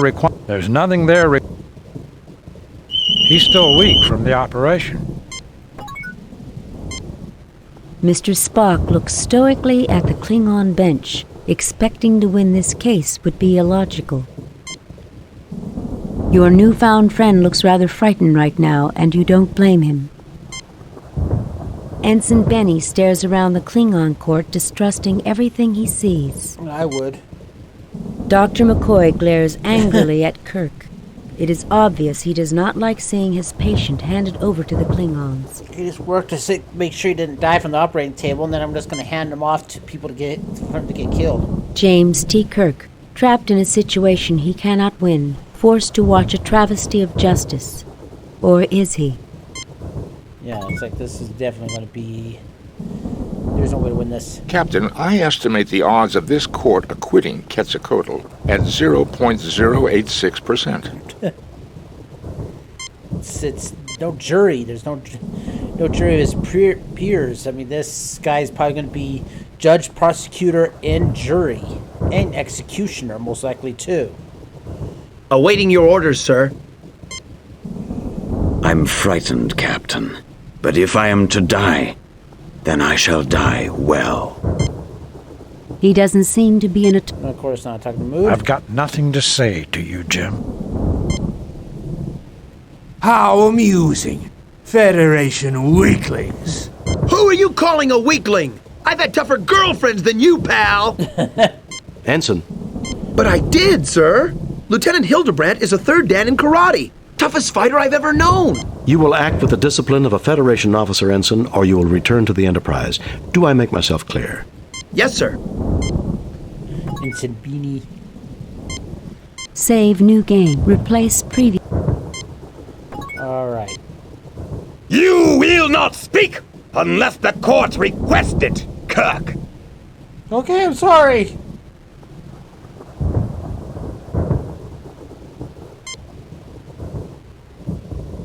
Can I speak now? Man, that was a little aggressive.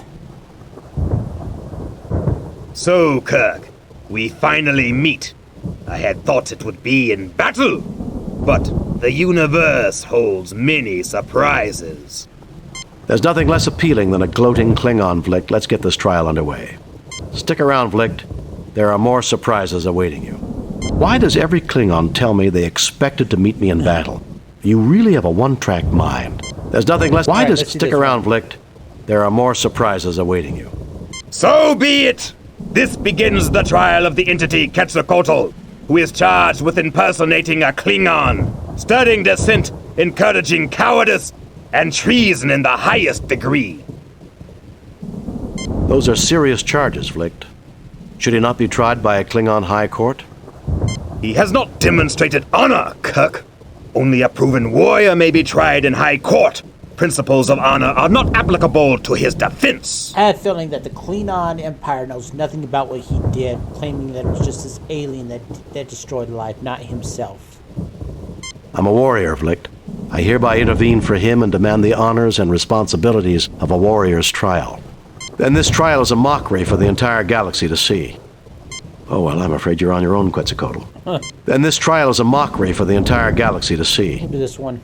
How typical of the Federation to judge every other species as morally inferior. Your rhetoric is not welcome here. I offered them insights into the philosophy of peace and cooperation. They chose to follow it of their own free will. Quetzalcoatl, you encouraged the colony to destroy its weapons. You even encouraged them to hold their children from our traditional military ceremonies. Children should not even play at war. To prepare them to kill is barbaric. To counsel it is to counsel cowardice. To counsel it is to abandon all honor. This is treason for all to see. The penalty for treason in this system is death. Do you accept your sentence? I have failed. Death is what I deserve. He has admitted guilt. You have surrendered him to Klingon law. Can you deny that this was a fair trial? You're going to kill this old man because he encouraged non-violence? The Federation cannot accept this. By our standards, he would rank among the greatest heroes of the Federation. Gandhi, Surak, Malatoji, Shenarda. We will not abandon him. Guess I can't argue with you. Pleasant conquests, Admiral. By our standards, he would rank among the greatest heroes of the Federation. Pacifism is utterly alien to our people. It would be as though he preached the doctrine of suicide in direct contradiction of the will to live. Honorable men thrive in war and conflict. No, they don't. Cowards seek to avoid conflict. I consider it more honorable to avoid conflict. Then a Klingon can thrive on the conflict between his inner nature and his philosophy. Clearly, the people of Frakur did that. This is a matter for a philosophical debate, not a trial. The state has no right to interfere in a person's conscience. Fine. Can we get this over with? I've got shore leave scheduled on Raza next week. Then a Klingon can thrive on the conflict between his inner nature and his philosophy. Clearly, the people of Frakur did that. This is a matter for a philosophical debate, not a trial. The state has no right to interfere in a person's conscience. I'm forgetting which one I'm supposed to pick.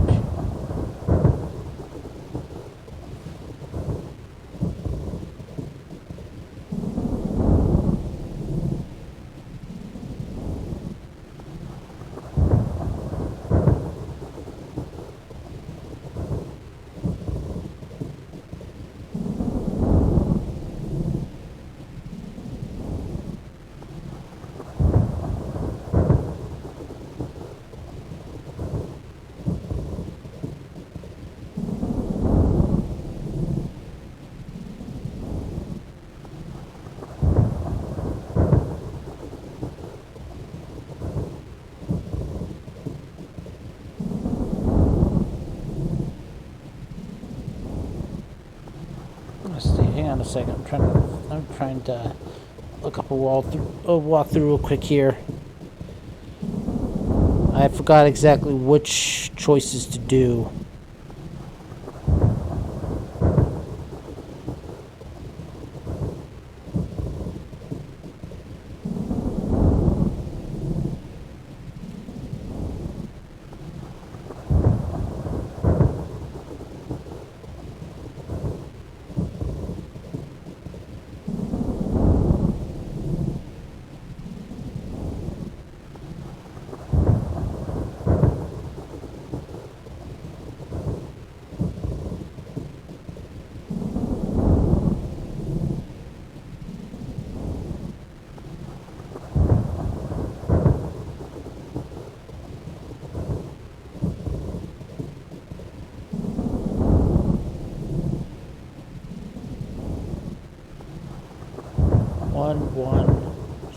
Then a Klingon can thrive on the conflict between his inner nature and his philosophy.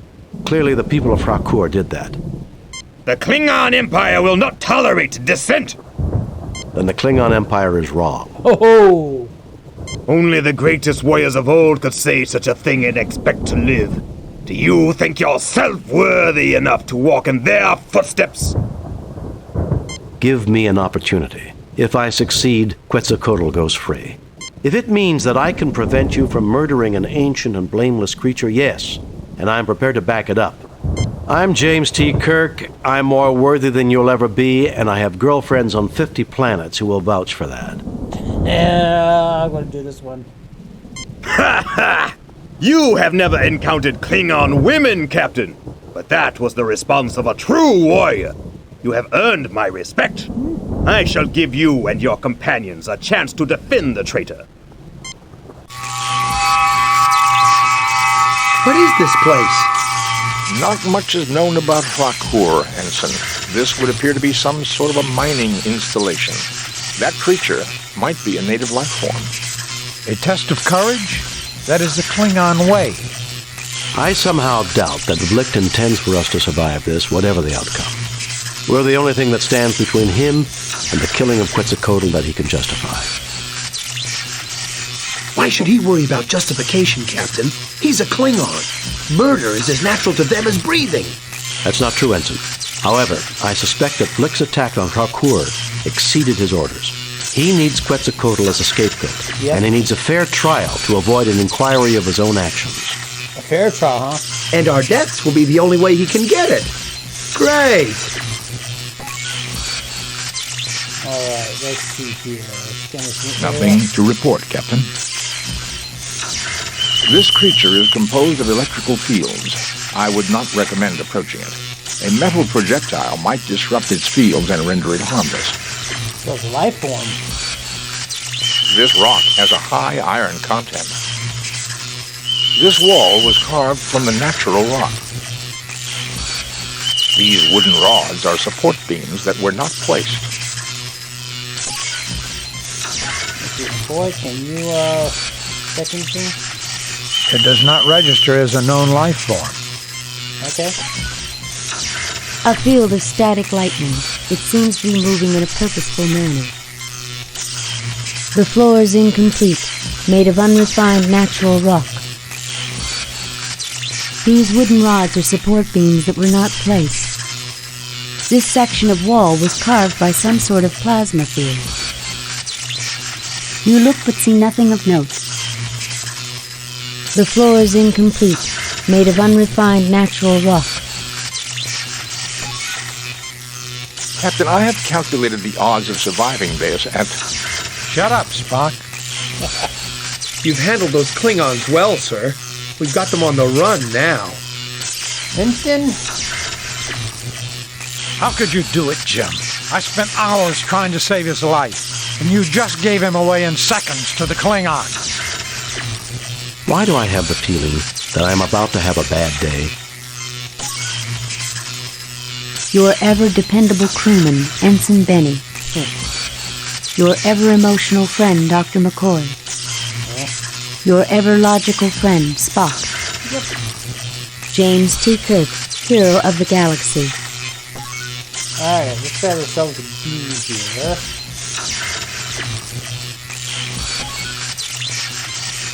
see what happens when we throw the beam at the creature. You just destroyed it. Terminal beam. Alright, this said it was high iron content in the so let's melt some rock. You melt some of the rock.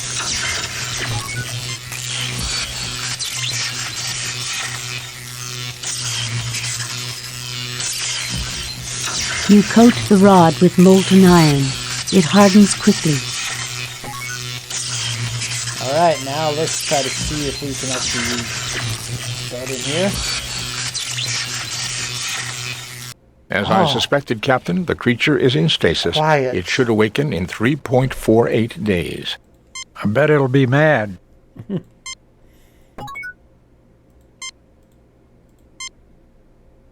Nothing to report, Captain. Nothing to report. Captain, I would strongly recommend against disturbing the rod. It could result in awakening the creature or possibly electrocuting you. Okay, yeah, we won't touch that. Nothing to report, Captain. An entry coder for the door, keyed to a number sequence. The tricorder is unable to determine the code, but can scan the mechanism. Okay, so...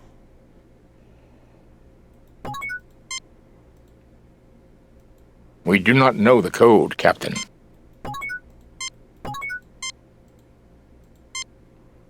Here, let me, Save new game. Replace previous. Alright, let's call the Enterprise, and the main computer might be able to crack the code. Captain, there is a force field between us and the planet. We have your position at approximately 30 meters beneath the surface of her core, and what appears to be the ruins of an archaeological dig. Keep us informed. We'll help you all we can. We can analyze any data you gather through the main computer. Uhura, prepare to receive a tricorder message. There is a door with an entry coder here. Try to analyze the circuits and let the main computer crack the code. Scan complete. Main computer has the code. We also read an anomaly. Something else has tapped into the key code. Shall I analyze? I want that door open. Affirmative, Uhura. Yeah. Sir, we have a secondary code that is nested in the Klingon program. Computer is unable to analyze its function. Shall we broadcast it to you when you activate the keypad? Affirmative. Yeah. Good luck, Captain. Alright, well, Spock. Enter in the code. Okay. What is this place? This is not Klingon technology, Captain. Of course it's not. Even I can see that, you pointy-eared freak. Gentlemen, I suggest we start trying to find out what this is. I have a feeling we've come someplace Flick wasn't expecting us to go. Now, this one would be a lot of trial and error originally. These are war, these are knowledge, this is travel.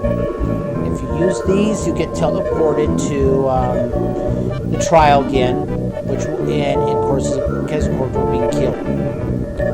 Use the red, it kills all of you, all the Klingons, Quetzalcoatl, and both the Enterprise and the Klingon ships orbiting the planet. It's very aggressive. You do not want to do that.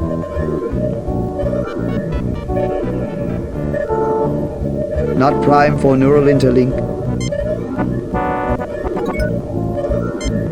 You look but see nothing of no. You look but see nothing of no. You look but see nothing of. Openings on the platform. Place something in these holes. That's what she said. This large gem appears to be an emerald of unusual size. This is obviously artificial. This large gem appears to be a sapphire of unusual size. This is obviously artificial. This large gem appears to be a ruby of unusual size. This is obviously artificial. Alright, well, let's go ahead and grab all the green.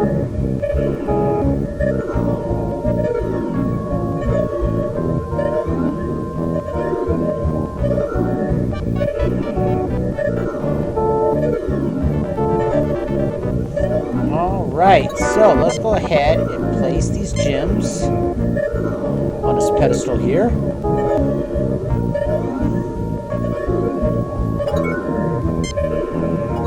Let's first look at everybody. James T. Kirk, hero of the galaxy. Your ever logical friend, Spock. Your ever nervous crewman, Ensign Benny. Your ever emotional friend, Dr. McCoy. Your tricorders recording functions are working, but it does not seem to be able to analyze. Captain, it seems to be some sort of interface device, but I do not know how to activate it. Nothing to report, Captain.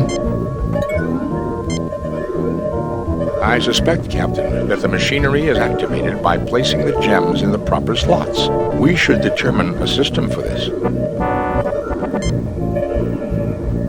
I guess I should have taken a few more science courses at the Academy. We've got to get out of here, Jim. Obviously, they want us to place the gems in the holes, but which one?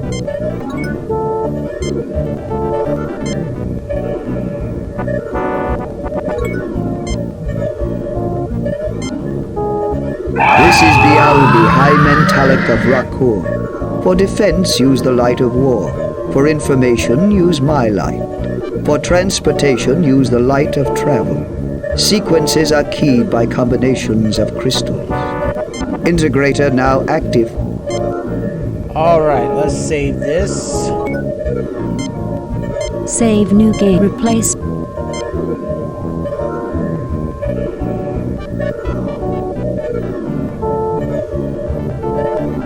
This is Bialbi, the most advanced life form on this world.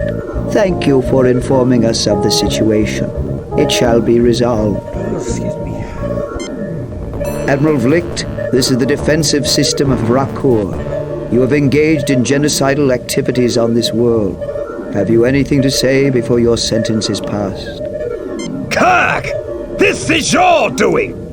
No, Admiral, it is not, but that will suffice as a final public statement.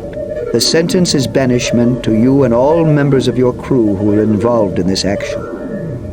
You have no right to try me! I have as much right as you to conduct trials on this planet. You showed no justice to your victim. The penalty for injustice is death. Kirk! Hoist on your own petard, Vlicht. Do you want me to help you? You tried to send me to my death. Now you can rot as you get what you deserve. If I have your word that Quetzalcoatl goes free, I'm willing to intervene to save you. I'll do this one.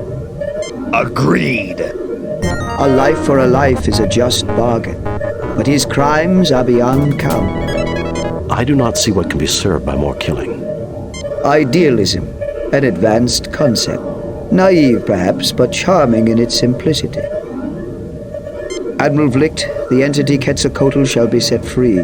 If you ever return to this sector, the sentence shall be carried out.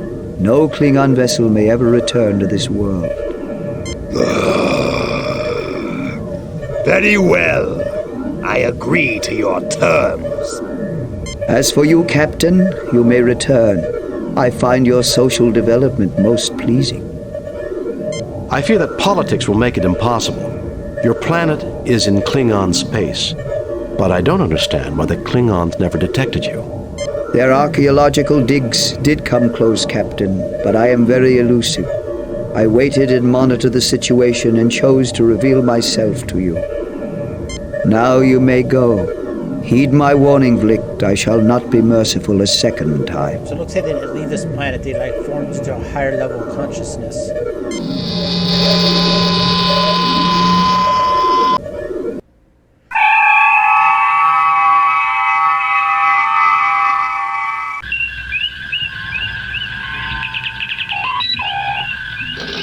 Klingon ship leaving the area.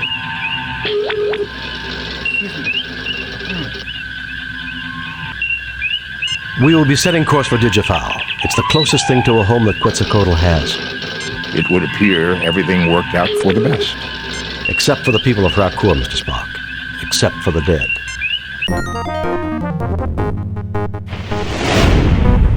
We have read your report on the problems at Rakur and evaluate your performance at 100%. You and your crew received 4 commendation points.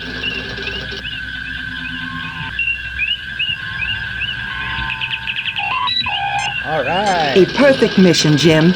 You are a model for all Starfleet. That old devil moon. Message from Starfleet, sir. On screen, Lieutenant. The Enterprise will proceed to the Alpha Proxima system. While the indigenous race on Proxima 3 has not reached a technological level commensurate with entering the Federation, and therefore under the protection of the Prime Directive of non-interference, we do maintain a discrete monitoring satellite. It has picked up activity from an asteroid in an elliptical orbit. You are to investigate without interfering with life on the planet.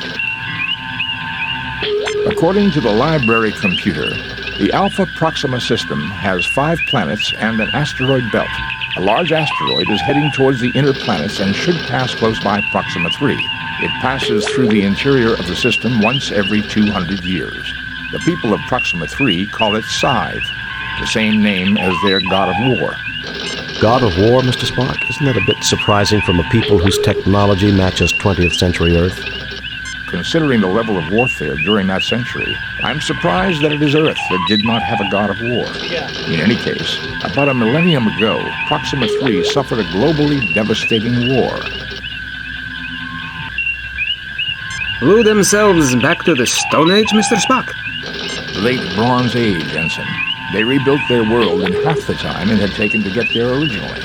But the Armageddon was mythologized as a battle between the Sophs and Lucres. In that war, the planet was raised, and all the gods died except Scythe. He had rained fury down upon the world, then went off on a long dance of victory. His return is a time for worldwide soul-searching and atonement. And Scythe returns and our monitoring station picks up activity. It would seem that we should proceed to Alpha Proxima and scan Scythe. All right, let's see the computer. Scythe, a large asteroid in an elliptical orbit in the Alpha Proxima system.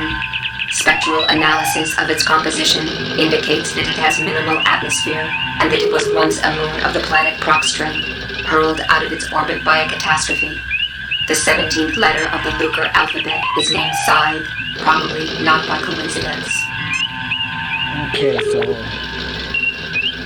Memory Alpha, the planetoid upon which Alpha Proxima, star system with 5 planets, Alpha Proxima 3, Proxtra, and Alpha Proxima Far, Gazelle, are both inhabited worlds. Alright, let's see about Proxima. Alpha Proxima Proxtra, the 3rd planet in the Alpha Proxima system. This Class M planet is widely habitable except for zones of extreme radioactivity on the southern continent. About 1,000 years ago, the 2 dominant political systems, the Lucres and the Sophs, engaged in a nuclear war that resulted in the deaths of 3/4 of the world's population through direct or collateral damage.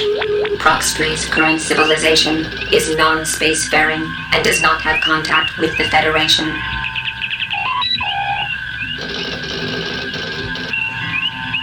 Okay, so Lucres in Sophs. Alpha Proxima Proxtra, So, the 3rd planet in the Alpha Proxima. Lucres, one of the 2 ancient cultures of Proxtra, see Sophs. The Lucres believed that a man who made the most of his ability was a god. Their individualism put themselves at odds with the communitarianism of the Sophs. The Lucres used base 3. Their organization was based on units of 3, making up sets of 99. The number 99 was known to have religious importance to them. And let's see the Sophs. Sophs, one of the 2 ancient races of Proxtra. They lived in a highly advanced culture that valued the community ahead of the individual, which put them in conflict with the Lucres. The Sophs used base 4 in their mathematics, and their organization was based on units of 4 to make up sets of 100.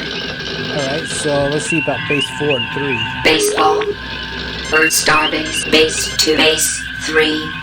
The mathematical basis for the Luger culture. There are 3 numbers in Base 3, 0, 1, and 2. Thus 3 in Base 3 is 1, 0. 4 is 1, 1. 5 is 1, 2. 6 is 2, 0. 9 is 1, 0, 0. 17 is 1, 2, 2. And 99 is 1, 0, 2, 0, 0. Remember, 17 and 99 hold special numbers. 17 is the name of Scythe, which is 1, 2, 2. And 99 is religious number to them, which is 10, 200. So remember those two names, those two numbers. Base 4. The mathematical basis for the Sophs culture. There are 4 numbers in Base 4. 0, 1, 2, and 3. Thus 4 in Base 4 is 1, 0. 7 is 1, 3. 8 is 2, 0.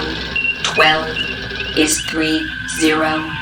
And 16 is 1, 0, 0. Base 10. Okay, so that's all we can do on a computer system. So first, let me look up the star map to see where we're supposed to go, so we don't die.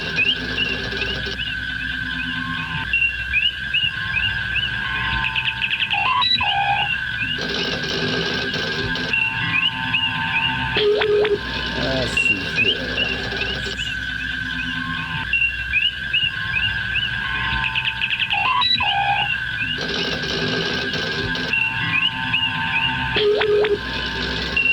There's a star map. Here we go. Alright, we're supposed to go to Alpha Proxima, which is 12 on the map, which puts us right here.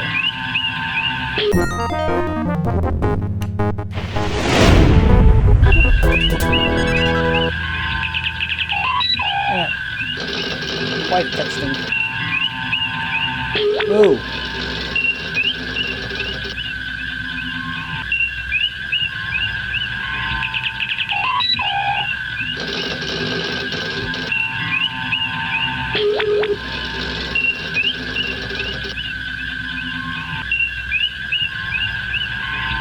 Alright, let's go ahead and orbit the planet.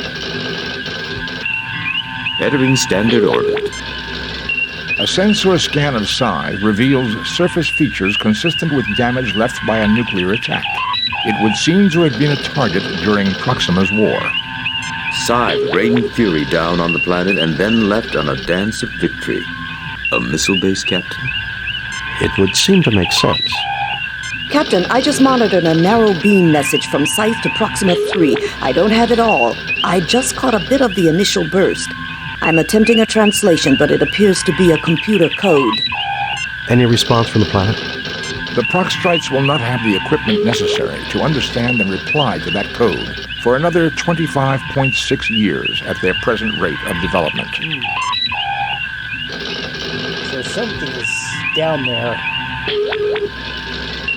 Still translating, Captain. It's supposed to be Laura. I suggest we beam down, sir.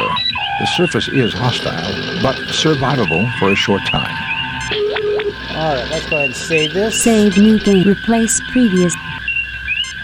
And I want to take another quick break. I'll be right back, everybody.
So we need to find out what is going on this base, on this moon, on why it is sending signals down to Alpha Proxima, and see what's going on down there. This could be an archaeological find. Cat here, everywhere.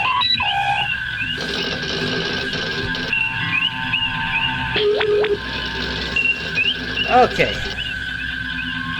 Still translating, Captain. This is so funny. Captain's log. We got 20 points now. So let's go ahead and save this. Save need replace previous game. See what Captain's this one. log. Better see here. 1, 2, 3, 4, 5. Yeah, all right, cool. Let's go ahead and... Still translating, Captain. Oh, wrong one. There we go. Spock, come with me. Mr. Scott, you have the car.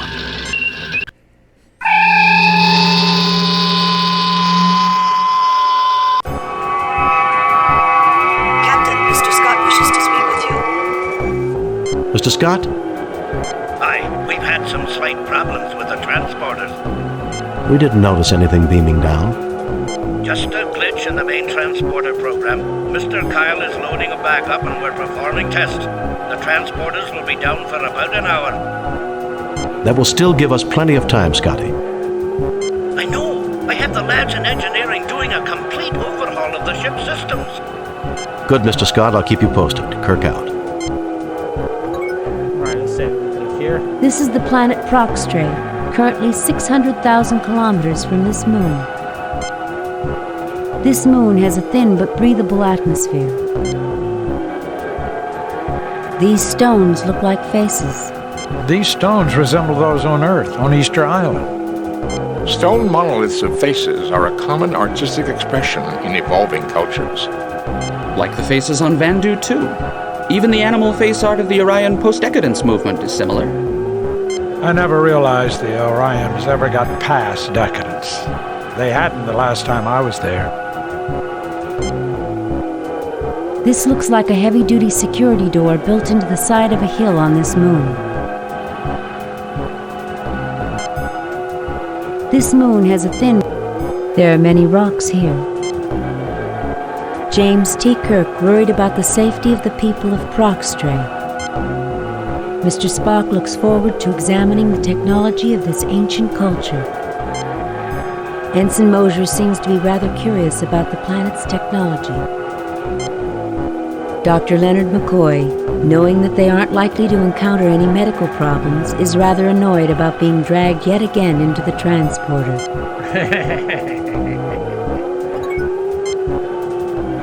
The atmosphere is breathable, Jim, but hardly nourishing.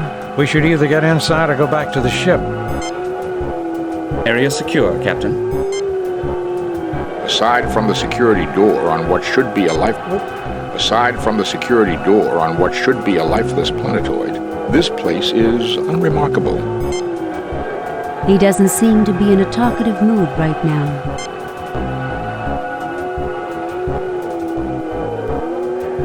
I'd like to thank everyone for being here that's looking and watching.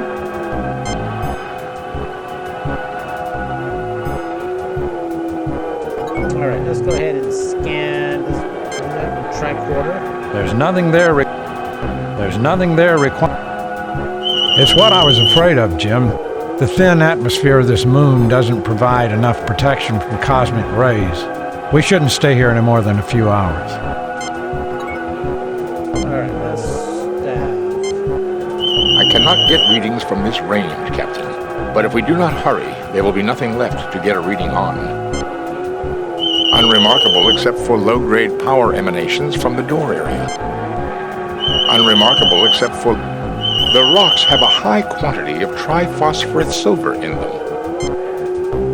Large quantities of atmosphere are being circulated through these rocks. I would guess there are storage units within this satellite which are constantly replacing the atmosphere that is lost because of this moon's weak gravity. Which means that this moon might still be inhabited, Mr. Spock.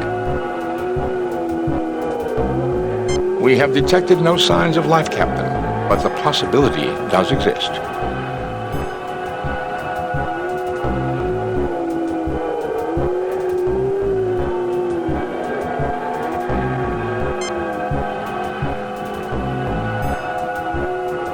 As expected, expected, Captain. The source of power emanations lies beyond that door. A power source that has lasted millennia and endured major catastrophes. That's fascinating, Mr. Spock. Do you have Vulcan blood, Ensign? No, sir.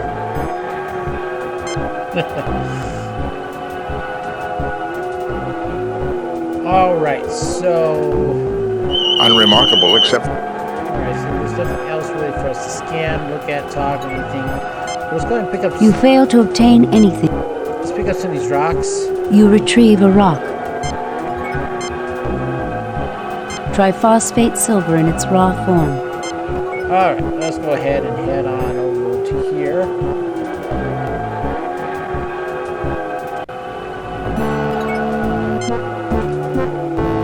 Your situation, Mr. Scott. We're still looking for the virus, Captain. I even have Lieutenant Uhura looking through the computer system. I never realized the last was so good with them. Check her record, Mr. Scott.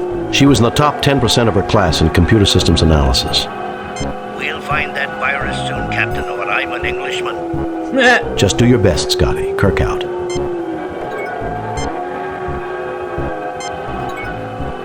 Captain, I'm afraid we got a wee problem here. What is it, Scotty? There is some sort of virus in the main computer. Our phasers and tractor beams have been disabled, and there's no way we're getting them back in 3 hours. Jumped the gun on the communicator. Sorry, everyone. There goes our backup plan. Do what you can, Mr. Scott. Aye, I will, Captain. I may yet have a trick or two that I can pull, but don't count on any miracles. Isolate that virus. That's your #1 priority. That it is, Captain.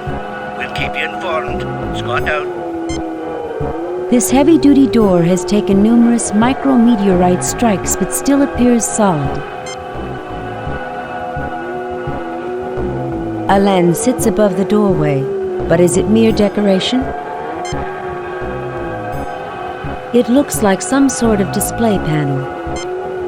This is a keypad that looks functional. Okay, well... Built into the rock is a very large door. Built into the rock is a very large door. Okay, so this...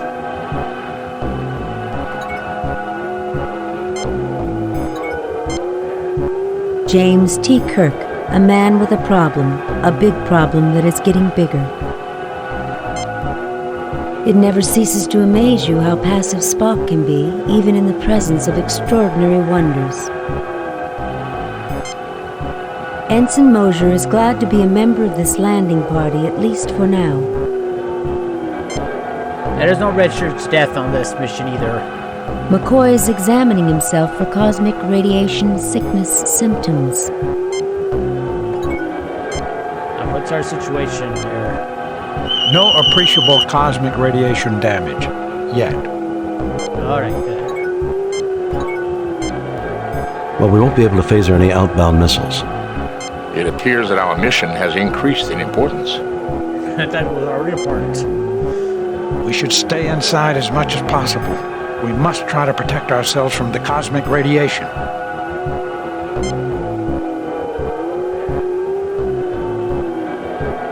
The origin point for the broadcast Uhura monitored was approximately 50 meters beyond this door. This door is huge. If they were humanoid, they could have been giants. From what we know about the Lucres, they had an affinity for size. Their machines weren't just equipment, they were also monuments. I can believe that. Alright, so let's go ahead and... The door still appears to be in operating condition. There is power running to the keypad. Working display panel, Captain. Unremarkable. This appears to be a dust-covered lens of some sort. Okay, well... Spock, see what you can do with that control panel. Let's try 10-200.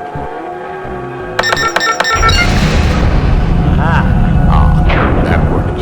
I see you deduced that 10200 in the Lucre's Base 3 was equal to their sacred number 99. Okay, I security, but then of course they probably didn't expect a lot of people to really come on this planet during the war.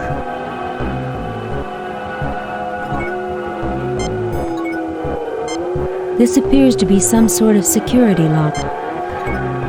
Okay, let's go ahead and go in here. Wait a few seconds for the Enterprise. Report, Scotty. How are things going? About as badly as a kilt in a blast furnace, Captain. Wait a minute. Oh, jeez. Lieutenant Uhura has some news for you.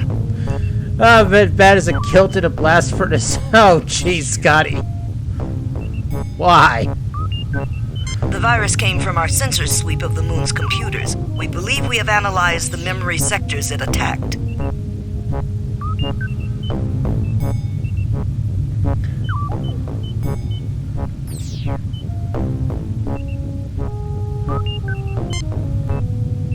Well done, Uhura. I wish I could take credit. Computer science sounds more like medicine every day. If we had a doctor as good with computers as you are with patients, we'd be having a lot fewer problems. Finally, someone who appreciates me. Keep working at it, Uhura. Kirk out.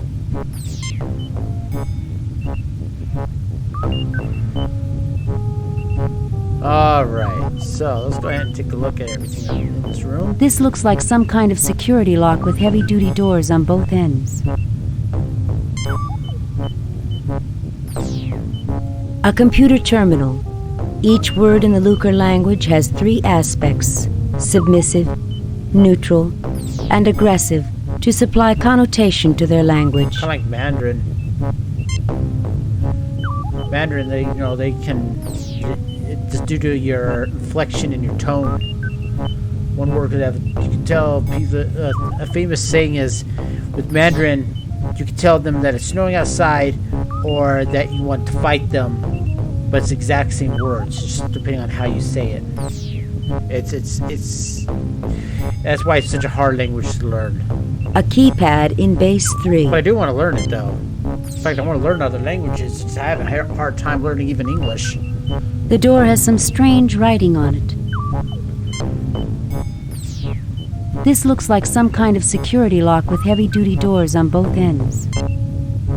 This looks like some kind of security... Okay, so... let's take a look at the guys. James Kirk, the burden of command is quite heavy at times. The door has some strange writing on it. Spock looks at the equipment and raises an eyebrow. Ensign Mosier is scanning the area for potentially hostile life forms. I don't think I'm finding any down here. McCoy wishes this place was less technological. Alright, let's see. Does this protect us, McCoy? Okay, the structure seems to be protecting us from the cosmic rays. I don't know why I didn't say anything. Huh. Hey, Mama Pan, how you're doing today? Welcome on in. This is Throwback Thursday. On Thursdays, I'm gonna do a game that I did during my childhood.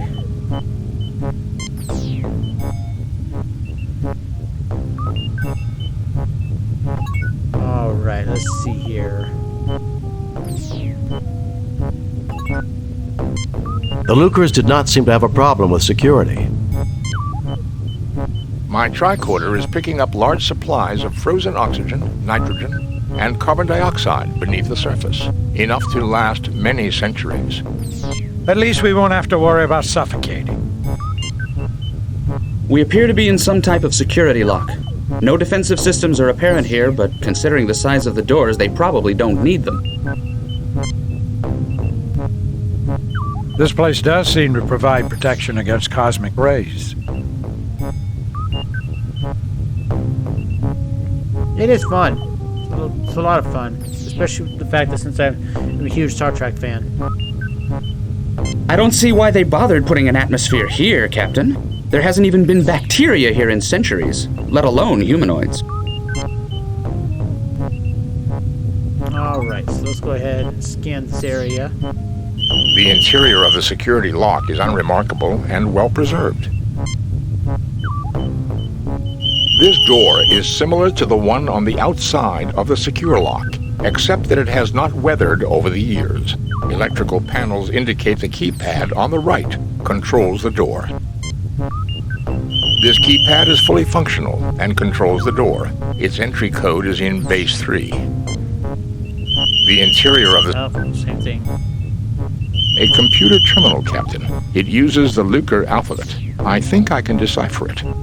Alright, Spock.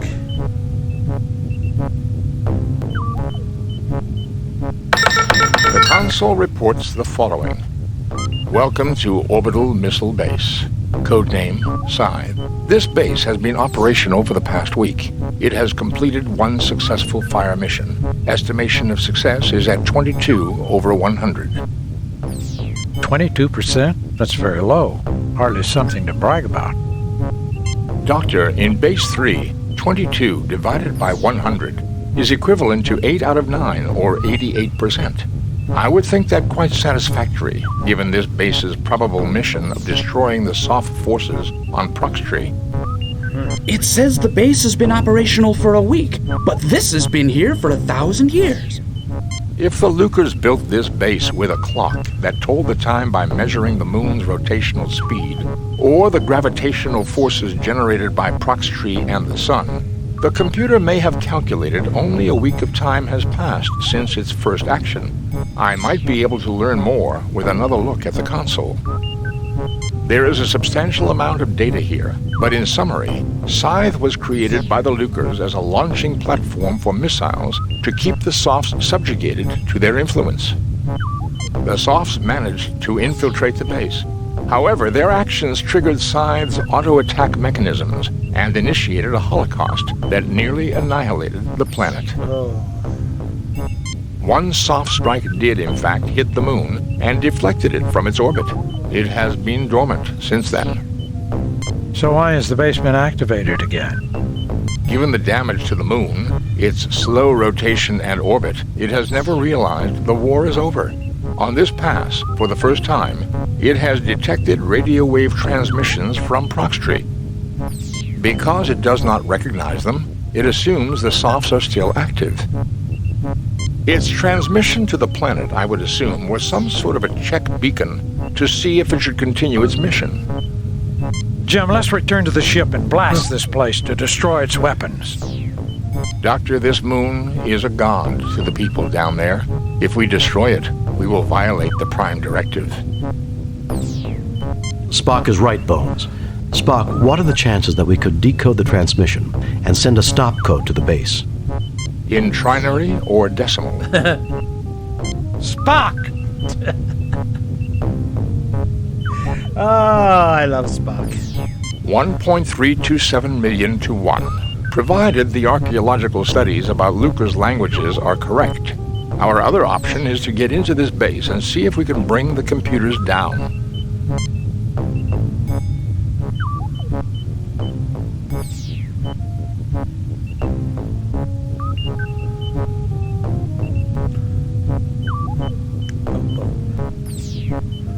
Okay.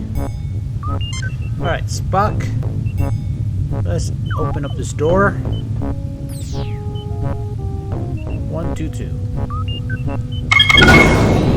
Fascinating. If the Federation language studies were correct, the ideograph for the word scythe in the Lucre's language is the 17th symbol in their alphabet that corresponds with 122 in base 3. Not very good codes, though. Yeah, this is Captain, the same song. We have a cure for the computer virus. Yeah, I know. He does such a great dry delivery of this stuff that just makes it... That's what makes it so funny, just the way he does it. It's like nothing phases him.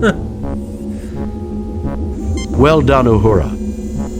I modified Cathral C to exclusively attack the Lucre virus. They annihilated each other, Captain. Fascinating, Lieutenant.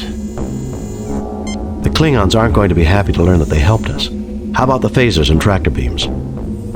We may get the tractor beams online in time, Captain. I'm afraid even the backup phaser transmission codes were affected. We could destroy some missiles manually, But if this complex decides to launch more than 10 missiles at a time... Understood. The ball is in our court. We'll give it our best shot. Kirk out. All right.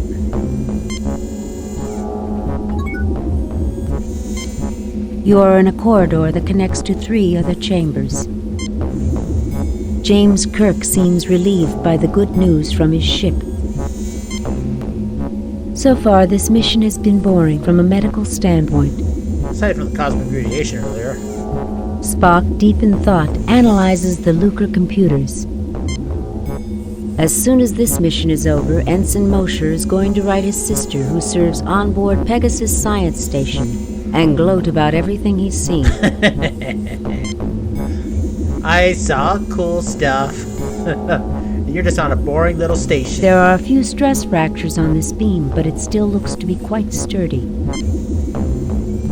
This panel is designed to receive an ID card to make the door open. This door appears to be very solid. This doorway leads to another area of the complex.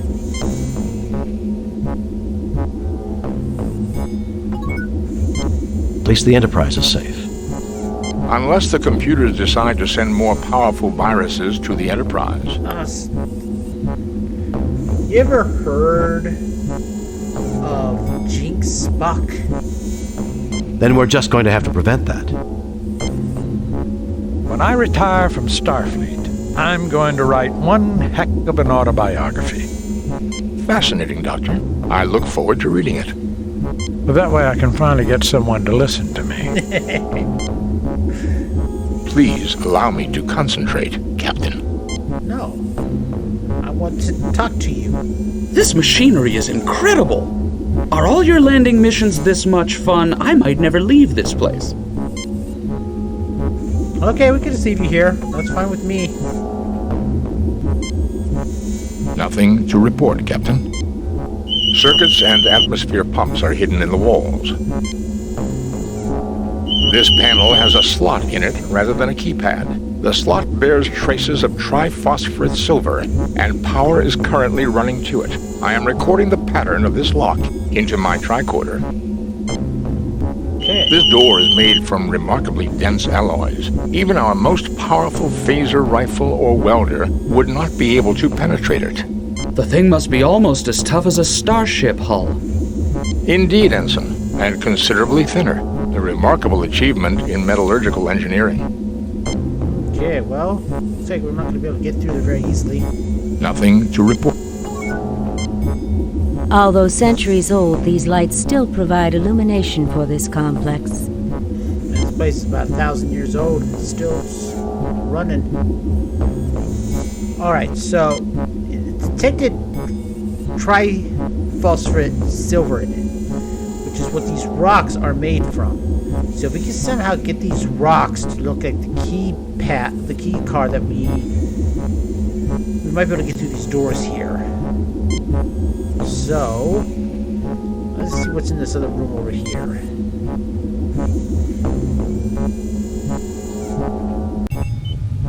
Looks like they were still Can't say I like the decor. The Lucres did not leave behind many examples of their architecture. Looks like they were still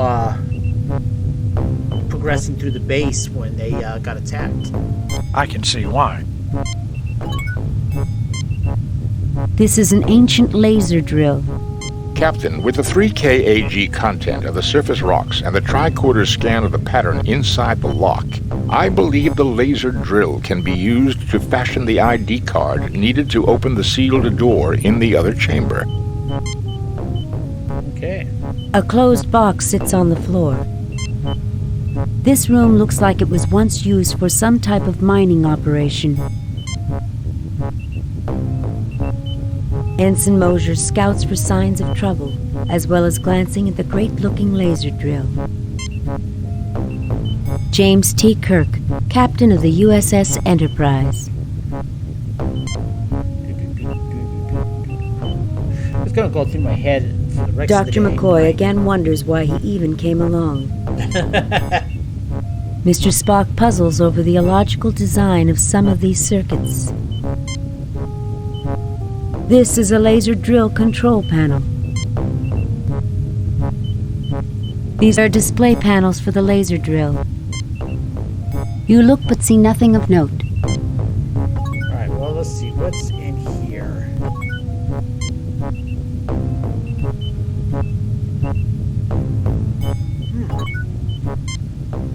This box contains old wire and connectors. That might come in handy. A length of wire with some sort of connector at each end. Alright, so Spock. Go to 100. Captain, the machine requests the proper coordinates before it may perform this operation. You'll find Spock. Go to scan the rocks then. Unlike the surface rocks, the ore here is unremarkable. Unlike the surface rocks, the drill is unremarkable, except its aiming component is corroded and frozen in place. I used the key card pattern scanned from the lock to program the drill. It should now be able to make a template of the key card in the rock. Okay, there we go. That's what we needed. You're right. This is a mess. This technology is cruder and less efficient than the rest of the complex, Captain. Why was I even brought down on this mission, Jim? I'm a doctor, not a welder. Looks like a museum piece to me, Captain. This is one heck of a museum, Ensign. Still a mess, though. Yeah. Alright. Spock. These are display panels for the laser drill.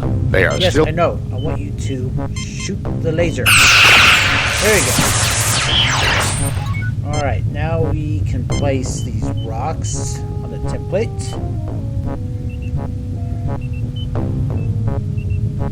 We don't want to vaporize them, so we just want to melt them. Spock, why don't you check out those lasers? There we go. Now we have ourselves a key card. Really hot.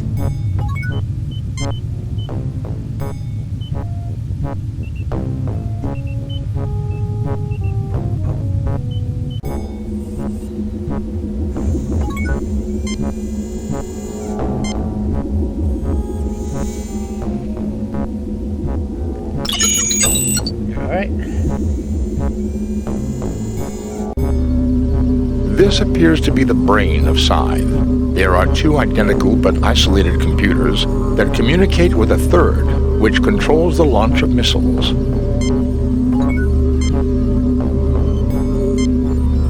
Let's take a look around here. The control center for the base. Computers and nuclear missiles fill the room. This door is marked with a radiation hazard symbol. How can an alien race have the exact same radiation hazard symbol that we have?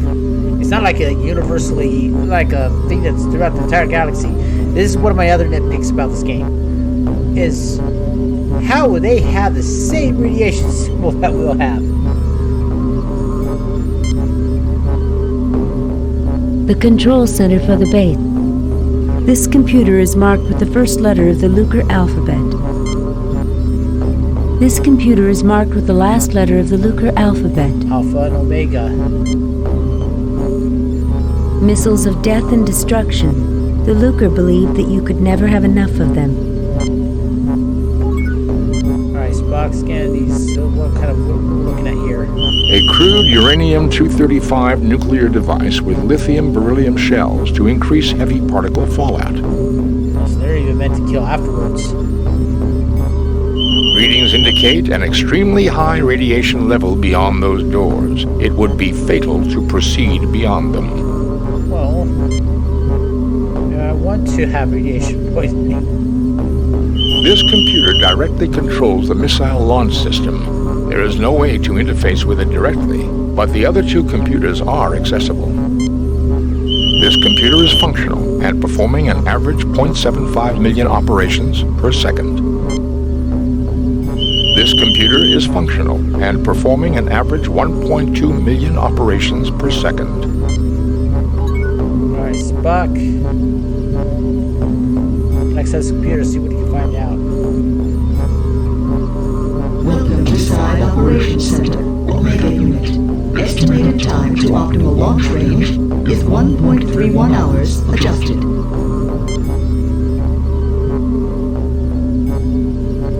What about the other one?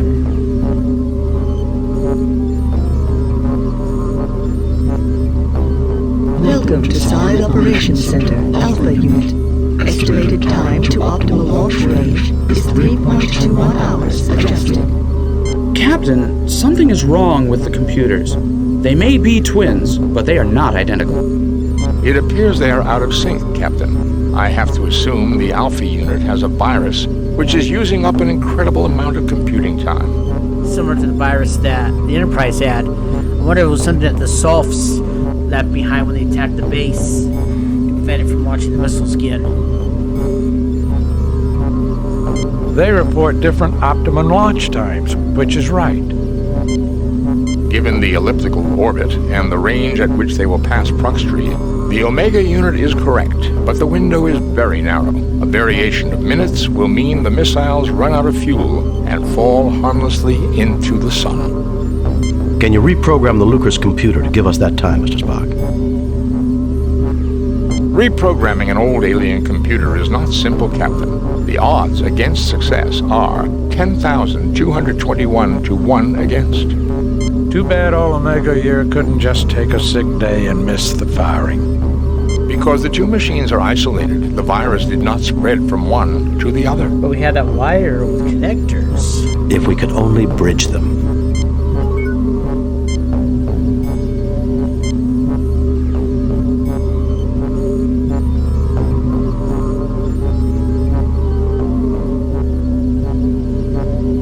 The connector snaps into place.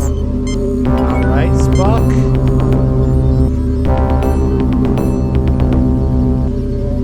Welcome to Side Operations Center, Omega Unit.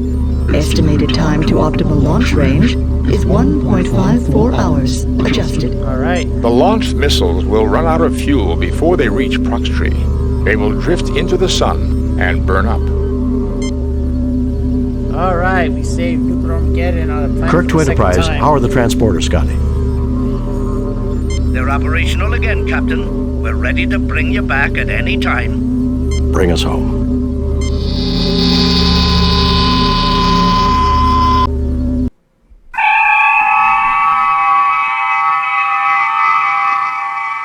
Message from Starfleet.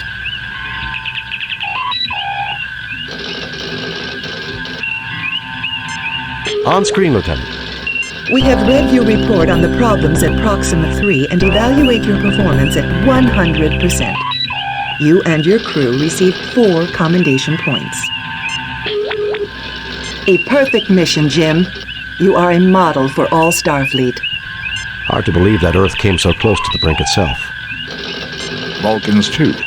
Both, in the end, looked into the abyss and came to the only logical conclusion. Logic? Humans? I'm dreaming, Jim. Sometimes it is harder and braver to make peace rather than war. Sounds like emotion had its part to play in a positive sense, too. I don't know about you, but I'd like to bid an emotional goodbye to Alpha Proxima myself. Take us out of orbit, Mr. Sulu.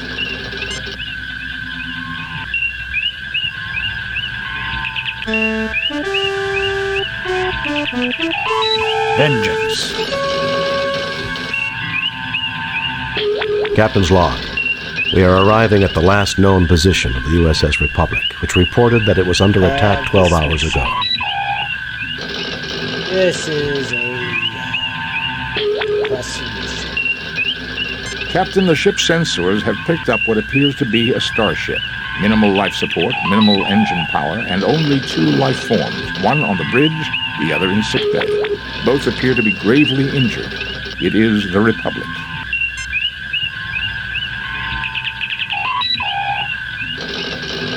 Oh boy. Spock, come with me. Mr. Scott, you have the con. I am preparing an information packet for Starfleet. Shall I send it or wait for you to return? Send it now. If a hostile ship arrives, head immediately for Starbase 24. Wait until we get back. No sense giving Starfleet incomplete information. If anyone else arrives, beam us aboard and raise shields immediately. That's not a Kirk thing. Send it now. If a hostile ship arrives, head immediately for Starbase 24. Always looking out for the ship first.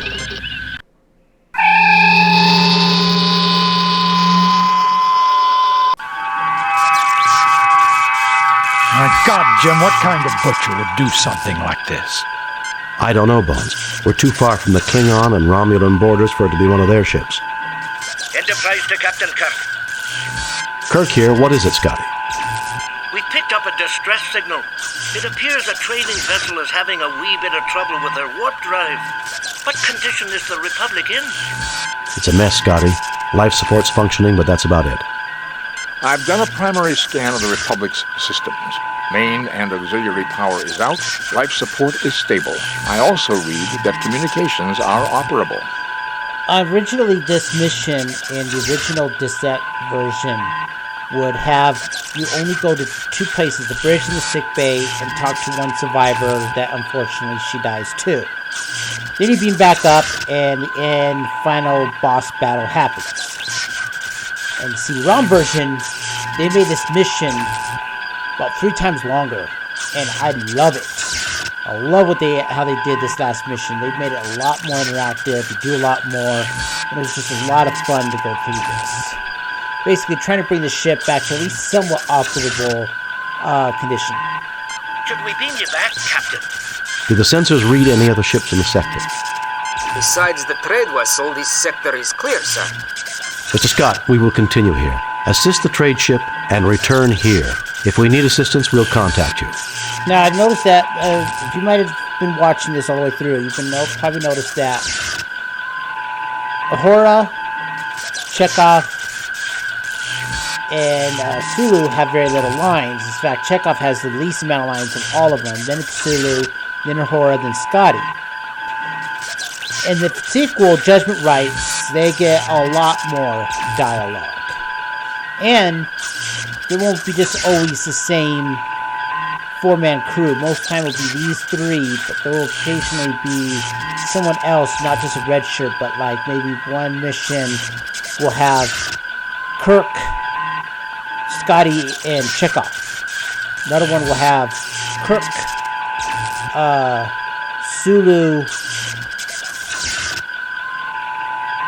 Chekhov,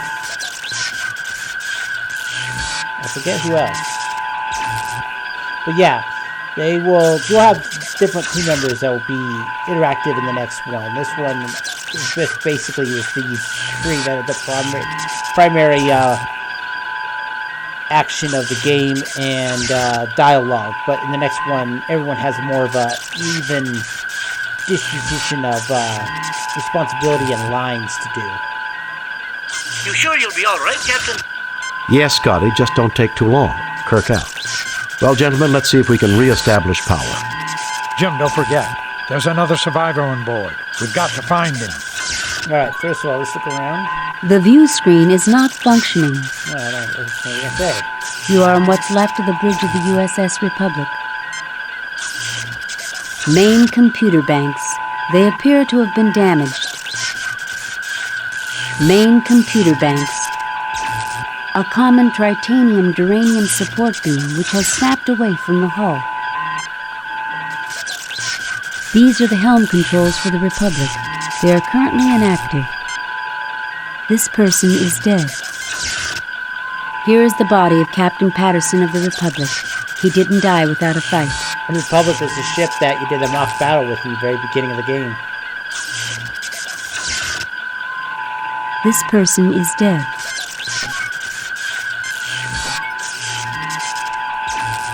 These are the navigation controls for the Republic. They are currently inactive. This man is dead. Alright, McCoy, let's scan some people here.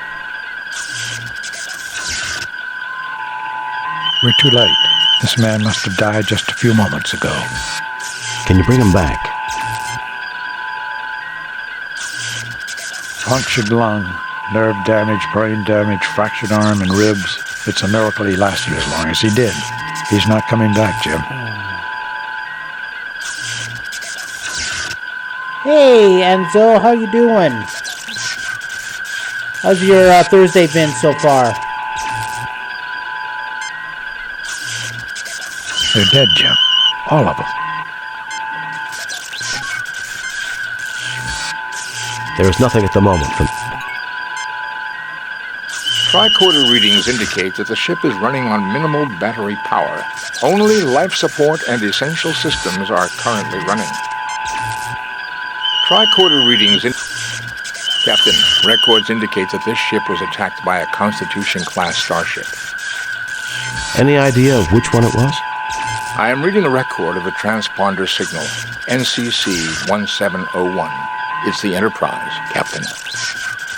Someone must have tampered with the computer records. May I remind you, Doctor, that the main computer of a Constitution-class starship has safeguards against such an intrusion. Furthermore, I do not see any discrepancies in any of the files that I am able to access.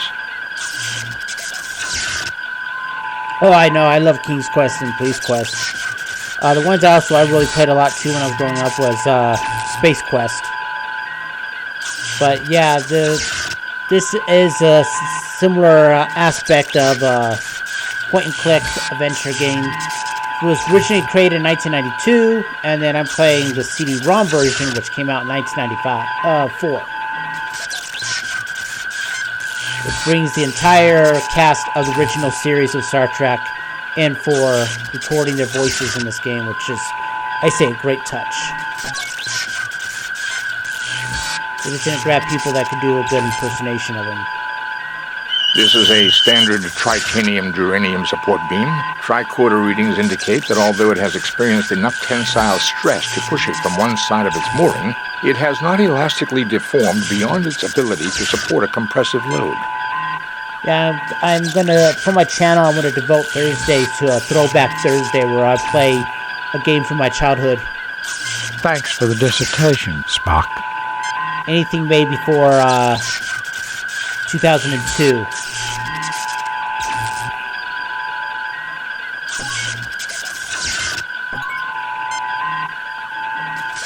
Captain James T. Kirk, this is not one of the best days of his life. Mr. Spock awaiting orders. Ensign Keege, who wishes that Lieutenant Stackpole had drawn this assignment. Dr. Leonard McCoy, you have rarely seen him as shaken as he is now. What kind of a butcher would do this sort of thing? I feel sick. I recommend checking as many of the logs and sensor records as possible. Dick Patterson and I weren't exactly friends, but this... Now, I'm supposed to be able to access... There is nothing at the moment for me to do there. There is nothing at the moment for me to... There is nothing at the moment. Where can I know I can access his last log entry. My tricorder has picked up the final entry of the Republic. We're under attack. Our sensors are inoperative. We're trying to get shields up. Our rear deflectors down. It appears our enemy is a Constitution-class starship. We've tried to defend ourselves. We've hailed them, but no response. That's all there is, Captain. Dick Patterson was never one for making long speeches. Alright, well... let's go to sickbay and see if we can find the other survivor. You see the ship is nothing but a bunch full of hull breaches and radiation. A few areas we could access. There's engineering, transporter room, weapons bay, sick bay, auxiliary control in the bridge. Currently right now we have no way of getting to the transporter room or engineering because of the turbolift here. It's operational, but you'll see in a few minutes we will be unable to access it just yet. And we can go to auxiliary control, but let's first do the sick bay.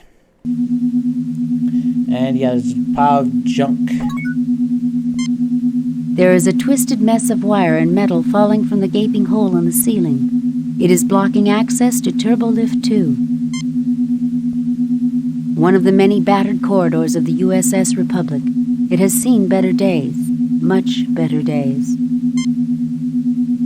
The crewman's death was pointless, just like too many deaths in human history.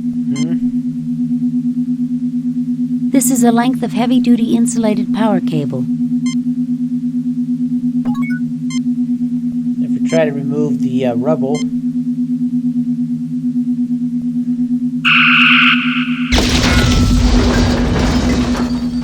Captain, the support beam for the ceiling is damaged here. There will be no way to safely clear out the debris without a replacement. Well, just keep scanning until no more debris. They'll keep destroying it until no debris falls. There's got to be a finite number. Well, let's take this crew with us. You've taken the cable. McCoy examines his tricorder, knowing that his hopes are not going to be fulfilled. Kirk is increasingly distressed by what he has seen.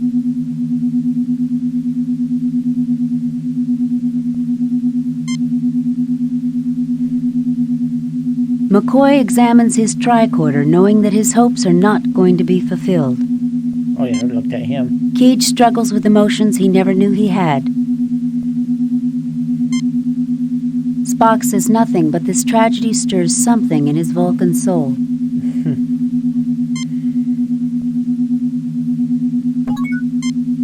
Turbo lift ahead, Captain. Be careful, Captain. This ship is a death trap. Oh!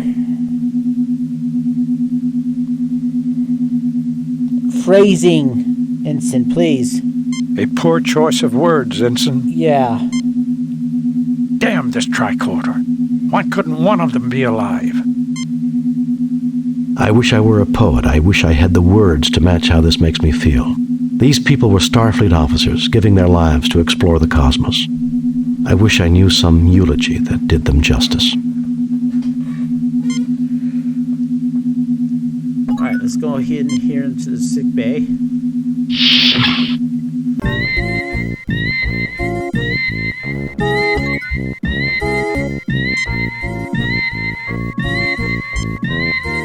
I can't believe it. That's Brittany Murata. I knew her from my academy days. We studied alien history together.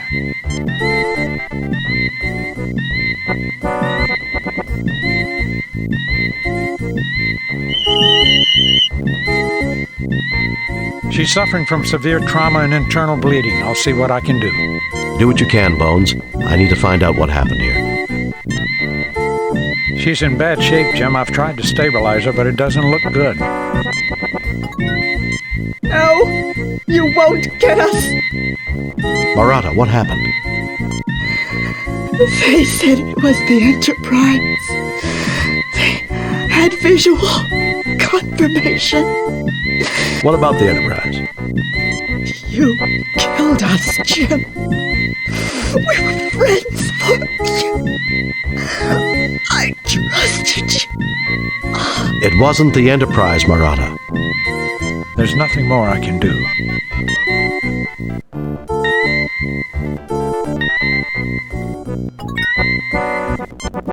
You see the dead body of Brittany. Her life was cut short, and you won't stop until you find the persons responsible. Yet another crewman of the Republic whose life was unfairly abbreviated. He's dead, Jim. I can't bring him back. There's nothing more I can do for her, Jim. There's nothing there requiring a ship's doctor. This is the Republic sickbay. Fortunately, power is still functioning here. A very concerned Dr. Leonard McCoy. James T. Kirk, in total confusion at the moment. Mr. Spock, looking pensive as usual. I wish that beam will stop. A very unhappy-looking Ensign Keech. Alright, let's go ahead and grab... You pick up the empty hypodermic injector. Hypodermic injector and a little... You retrieve the medical drill. Drill. I know. I'm trying as quickly as I can to get out of this room. Life support must have gone down during the fight.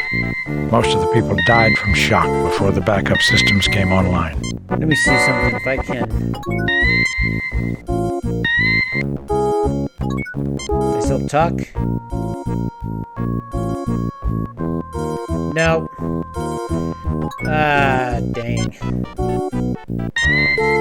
Alright, I'll try to get out of here as soon as I can. You always hope the instruments are wrong. doubt you'll find someone alive. I believe nothing needs to That's be one of said, the bad Captain. things about early DOS games is that the volume has issues. Captain, did I ever mention how much I hate hospitals? Either they're too high or they're too low.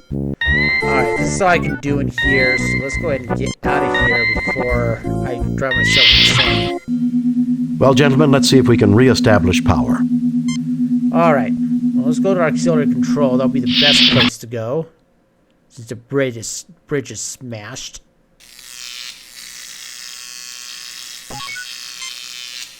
Yet another crewman of the Republic whose life was unfairly abbreviated. What's this? A molecular saw, the 23rd century equivalent of a hacksaw. The vent is far too small for any one of us to fit through. It is also blocked 0.3 meters inside the duct. This door leads to auxiliary control. The door is jammed shut. From my lessons at the Academy, sir, we were told that a standard-issue Federation phaser does not have enough power to cut through a security door such as this one.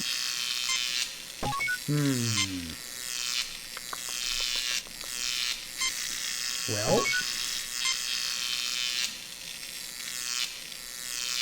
someone shut down the power? That's dangerous. This is the maintenance panel for the auxiliary control room door. Let's see. Let's pick up this hacksaw.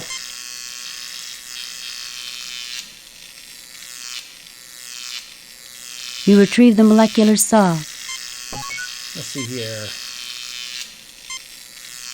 Can we use the saw to open up the Nothing happens. control panel? Nothing happens. This is the maintenance panel for the auxiliary control room door.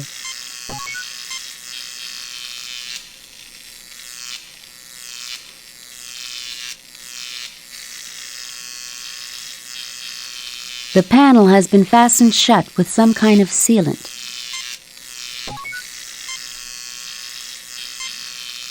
Nothing happens. Alright, well, let's try this guy. The drill easily breaks through the seal of the panel. Let's take the panel off. The panel opens easily. Yeah, you see an inside mechanism. So there's some debris in there. The debris is jammed in too tight. Let's see, can we hacksaw it out? The saw is too bulky to reach the jammed debris. How about the laser drill? The drill is not powerful enough to cut through the debris. Alright, so we gotta find some way to remove all that debris. So let's take a look at everyone here. Hey, Panther, how's it going? Welcome on in. We're doing Throwback Thursday today. Irritated by the emotions of the humans that are accompanying him, Spock does his best to keep his mind on the problems at hand. Keege wishes that everyone would stop fidgeting. It's making him nervous. Leonard McCoy wishes he were back on the Enterprise. Captain Kirk hopes that he will never see the day when the Enterprise is this badly battered. I wonder if anything will be working in auxiliary control. I'd like to meet the thank you people for coming on in. responsible for this and give them a piece of my mind. You'll get your chance, Bones, I promise. I'm not in a talking mood right now. I'm not in a talking mood right now, sir. The Starfleet engineers did their work well, Captain. A surprising amount of the ship is intact. Too bad you can't say the same for the crew. Yeah. Alright, well, we got a hacksaw now. If you remember on the bridge, there's this beam here. As Spock says, it's still sturdy, but it was ripped from the bulkhead, but it can still be used. So, let's hacksaw that on out of here. The molecular saw easily cuts through the beam, separating it from the hull. You pick up the beam. It's a little heavy, but you manage it. Alright. Set back on out. And go back to the sick bay. We can use this beam to secure the ceiling here. Nothing happens. There we go. And now we can remove the debris. The ceiling appears stable. We should now be able to use Turbo Lift 2, Captain. All right. Let's go. All right. There's transporter room, and then there is engineering. Let's go to engineering. Captain, I'm picking up a functioning energy source in the immediate vicinity. These ladders are used when turbolifts are unavailable. Unfortunately, it is blocked by debris and a small smoldering fire. A look of terror is still etched on the face of this crewman. Oh, so sad. This corridor leads to the Republic's engineering section.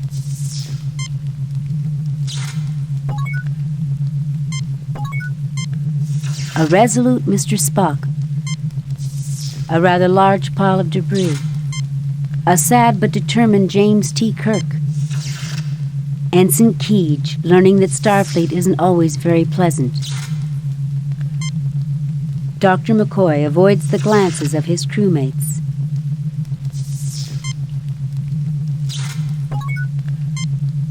We must complete our mission, gentlemen. This corridor seems to have been particularly damaged. There have been hull breaches on the deck below. I will monitor the situation, Mr. Spock. I can use the distraction. Is there a question, Captain? Okay. I can't say that I'm very talkative right now. Alright, Spock, you said there was a power source somewhere nearby here? I'm picking up a high-energy power source somewhere under the debris. I recommend caution, Captain. Let's get rid of that debris. Oh my God, Jim, is that what I think it is? Yes, Doctor. It is a portable fusion power pack. A few centimeters lower with that phaser and half this section would be history, not to mention us. Actually, Doctor, 3.2 centimeters. And based on our proximity to the explosion and the angle of the beam. Thank you, Spock. I think we get the point. Well, let's take it with us. Might be useful. You pick up the portable fusion power pack. What is it, the ensign carry it?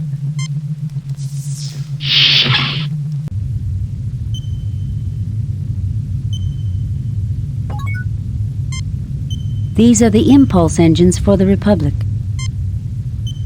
These are the controls to the Republic's impulse engines. This is the fusion mixture regulator for the Republic's impulse engines. This is a junction box used for temporary rerouting of engineering circuits. This is a standard storage closet. This was the engineering section of the USS Republic. This man is dead. This person's dead, Jim. Alright, well, we do have this cable here, so let's hook it up to the...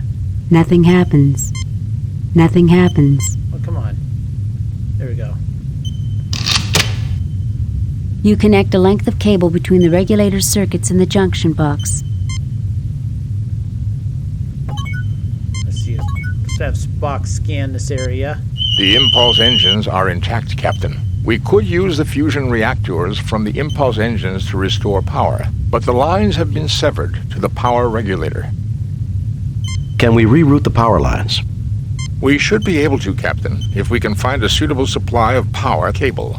We will need to route the power through a junction box so we can set an impedance level. A direct connection to the regulator would cause an overload. Oh! This is an engineering circuit junction box. It is used for temporary rerouting of power. Without using one of these devices set to the proper impedance, an overload can occur. Impedance is resistance. You don't want to set all the power all at once. You fail to obtain... You want to add some resistance to the wiring so it'll go in at a slower rate. The closet opens, revealing a library of engineering technical journals. This is a library of engineering technical journals. These journals may prove useful in our attempt to re-establish power. A functioning computer terminal will allow us to examine them. Hey, Shady Joker, thank you for the follow. I thought you already were following me. Well, either way, thank you. Thank you so much. This is a canister of high-grade multipurpose oil, very useful for lubricating machinery. Yeah, I know. I thought so too, but it's going pretty good. I'm doing Throwback Thursday today. Doing games that were from my childhood. Alright, so we got some oil there. Remember, we got those jammed debris. So maybe we can lubricate it. The hypo is now filled with multipurpose oil. And let's go ahead and take these technical journals with us. You take the engineering technical journals. How are you today, Joker?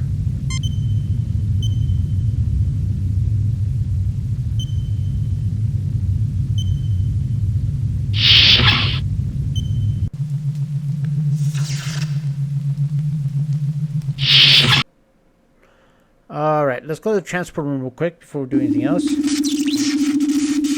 I'm having a pretty good day. Oh, thank you for finishing my sound. I can't wait to try it out tomorrow. That's going to be a lot of fun. I'm looking forward to that. Pull this down. You pick up a length of cable. A large piece of equipment has fallen through the ceiling. The area looks extremely unstable. Fortunately, the entry to the transporter room is near. A large piece of equipment is...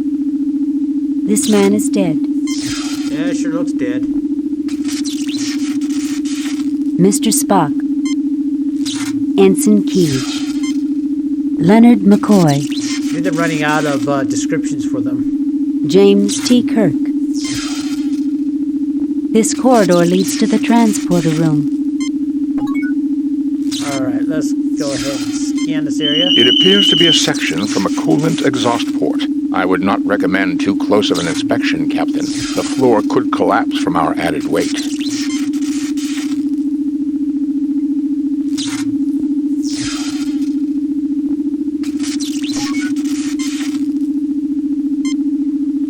They're dead, Jim. All of them. I haven't seen anything this bad since I was aboard the Farragut. And this vampire cloud... I'd like to meet the people responsible for this and give them a piece of my mind. It does get better than this, doesn't it, Captain? I do not see the need for conversation, Captain. Humans have an irrational enjoyment of endless discourse. Alright, so let's go ahead and go through. Alright, well this room doesn't look too bad compared to some of the other places we've been. This is the transporter chamber. The pads do not seem to be damaged. This is the transporter chamber. The transporter room appears to have escaped serious damage. Yeah. These sliders activate the transporter systems. Kirk is extremely worried. A resolute Mr. Spock. Dr. McCoy avoids the glances of his crewmates. Keege is eager to perform his duties. This room's in pretty good condition compared to the rest of the ship. The transporter pads seem intact, Captain. Oh, great. My favorite place in the ship. Wouldn't you know it would be in the best shape? I have a bad feeling about this place. Spock, how do the controls look?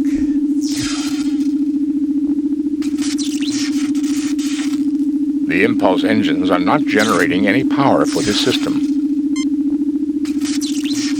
I fail to see... What is this here? These are the power conduits for the transporter system.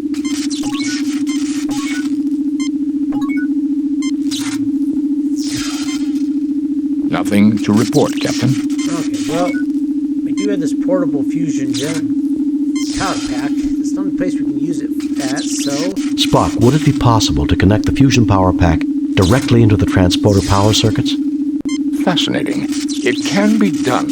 However, the transporter will only be able to transport a single person. Do it, Spock.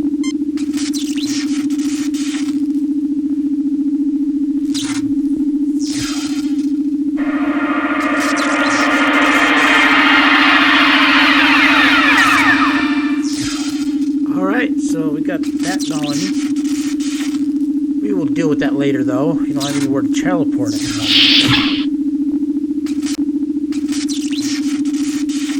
moment. Alright, let's get back to auxiliary control. This turbo lift cannot reach that area of the ship. Okay, sorry. Let's go to here. Then we go to auxiliary control here. Alright. We got this oil. Use it on the debris here. The oil seeps into and loosens the debris. Alright, let's pull it all out. The gears are completely cleared of debris. Now we can go in.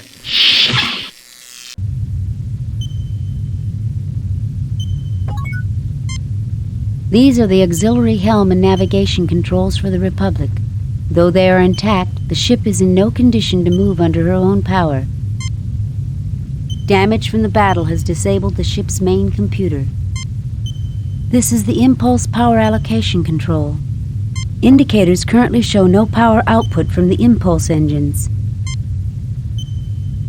These are the auxiliary helm and navigation controls for the Republic. These are Federation standard record decks. Pick those up. You take the record decks. This is a standard input-output slot for record decks. This is a standard input-output slot for... Okay, well, let's see here. We need... Have Spock analyze these technical records. See what we need to do to get the impulse engines going. Captain, I have examined the engineering journals. According to Chapter 18, we can run... Jim, do we really need a lesson in starship engineering? Spock, just tell me if they will help. Why, yes, Captain. All right. So let's go ahead and see about these other decks we got. Captain's log. Stardate 6087.6. The Republic is currently approaching the Vardane system. Sensors have detected unusual energy fluctuations near one of the Vardanian moons. Starfleet has ordered us to investigate. Captain's log. Stardate 6087.8. We are under attack by 2 unidentified ships. I don't know how they could have approached undetected. They must have some kind of cloaking device, although there are no reports of Romulans in this sector. Captain's log. Stardate 6088.1. We have successfully driven off our assailants. Major damage has been sustained by our warp engines. Communications has reported that USS Enterprise is in sector. I requested Mr. Scott's assistance in repairing damage to the Republic. With luck, we will be fully operational in a couple of days. That wasn't the Enterprise. Captain's log, Stardate 6088.5. First Officer Andrade commanding. The Enterprise has inexplicably opened fire upon us. Captain Patterson has been mortally wounded. We have sustained major damage to all systems. Impulse power is out. We cannot understand why. There are no more log decks, Captain. All right, well, let's get down to engineering. This turbo lift cannot... Okay. Let's get sick bay.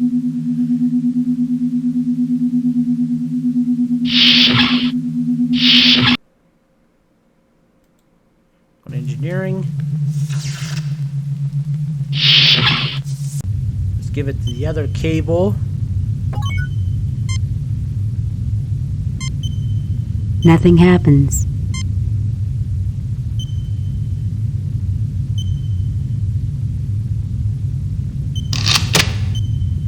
You connect a length of cable between the impulse engine and the junction box. Please select an impedance. Spock? Captain, the information obtained from the engineering journals indicates the correct impedance setting to be 19,000 ohms. Pretty heavy resistance. Go ahead and adjust the settings, Spock. Power has now been restored, Captain.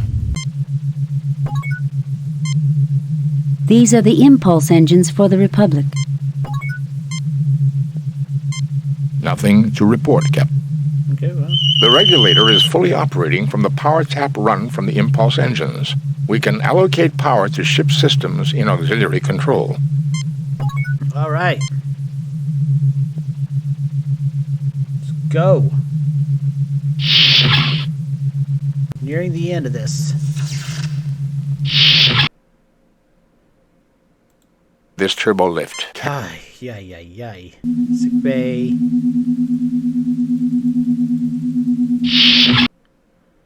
Auxiliary control.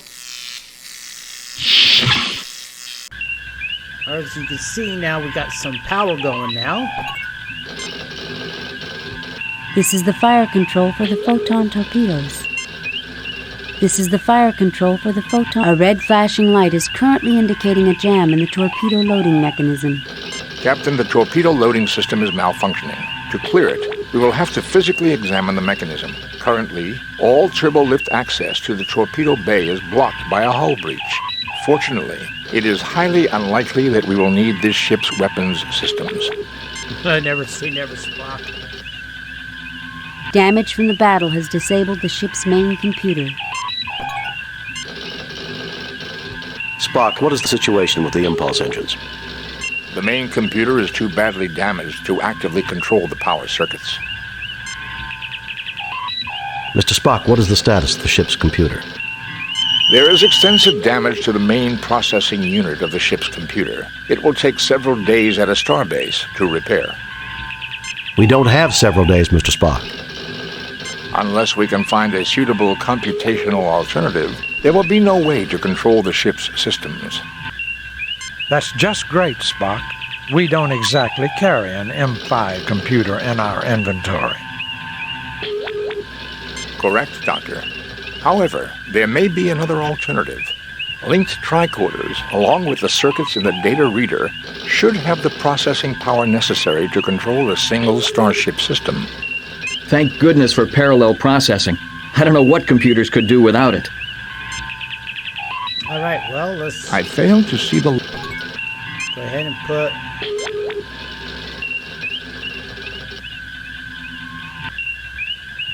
Spock crudely attaches the science tricorder to the computer console. Oh, wait, I never spoken to anyone in this room.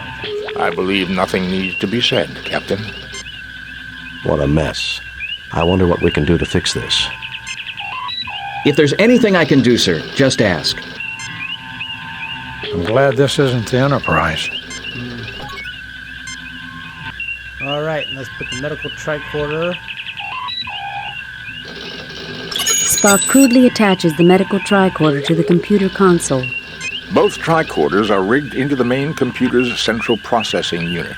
We now have enough computational power to control a single ship's system.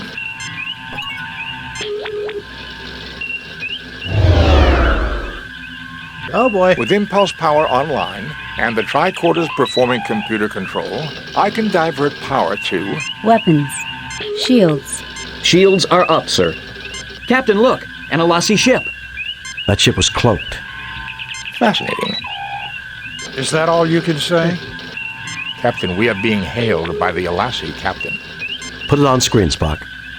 Well, if it isn't Captain Kirk.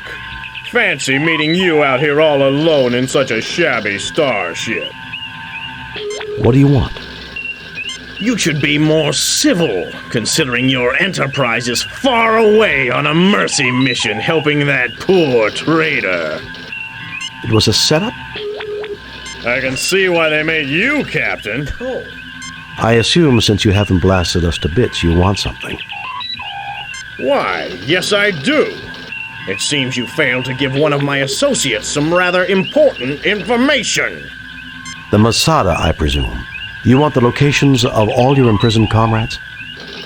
Yes, Kirk. The Republic's computers will have the data just as your Enterprise would. I give you 1 minute to comply. Just try and get it. You can't threaten me. It will take time. The controls are smashed and the main computer's badly damaged. It will take hours to get power to the computer banks. Just try and get it. You can't threaten me. It will take time. The controls are Maybe I should just pump a few torpedoes into your shields and check it out for myself. The Republic will fall apart if you fire on us. Then you'll never get the data. All right, Kirk. We'll do it your way. I would rather not kill you. Besides, as an old friend that wants to meet you, I give you 30 minutes. And remember, no tricks. Captain, the main computer is far beyond. Shut up, Spock. 30 minutes then. Kirk out. All right, we need to find a way to get those torpedoes working. So, let's head on down to the transporter room and see if one of us can beam into the weapons bay to remove the jam.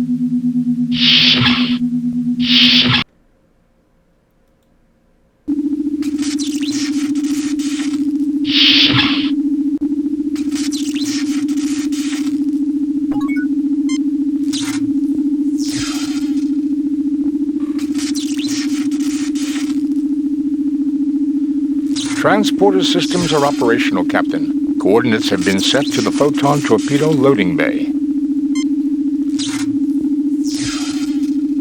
Ensign Keege, I want you to beam into the torpedo bay and unjam the loading mechanism. If you don't succeed, we'll all be on permanent shore leave in an Alasi jail. I'll do my best, sir.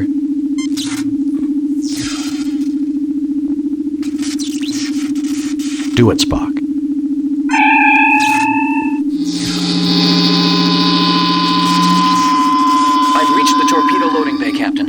It's not too badly damaged, fortunately. What's causing the malfunction in the loading mechanism? The inner loading door is stuck in a closed position. Now, I can force it open, but when the loading cycle has begun, the room will lose pressure. We won't be able to beam back here again. Do it, Ensign. We'll just have to gamble that the system doesn't jam again. The door's open, Captain. I'm ready to transport back. Beam him back, Spock.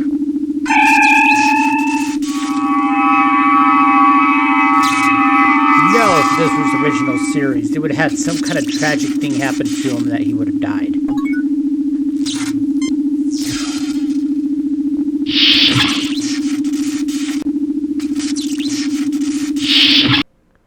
All right, let's go to sick bay.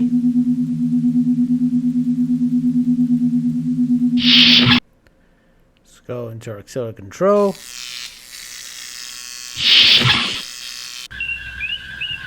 Alright, so you can see now we got green lights on it. This is the fire control for the photon torpedoes.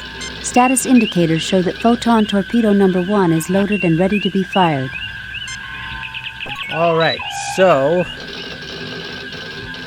let's do a quick save here. Save new game. Replace previous game. Alright, let's hell. See if we can get a hold of the Enterprise, though, first. They are jamming all frequencies, Captain. We will not be able to contact the Enterprise. Okay, well, that's... Okay. Well, Captain Kirk, I trust you and your valiant crew have retrieved the data I requested. Not yet. We're having trouble accessing all the data files. Yes, we have. You'll have to beam over and get it, though. The computer's subspace transmitter is out. How convenient, Kirk. We'll beam over, but no tricks. My sensors read that only your shields have power. Lower them now. We'll comply. Kirk out. All right, Spock. Let's activate our weapons systems. With impulse power online. Weapons. Shield. Transport weapons. Power allocated to weapons systems, Captain. Sensors indicate that the Alassi ship has lowered its shields. I suggest we prepare your surprise soon, Captain. They will beam over any moment. Mr. Spock, what is the condition? Photon... Do it. Mr. Spock, what is the condition? Photon Come on, torpedo. fire the...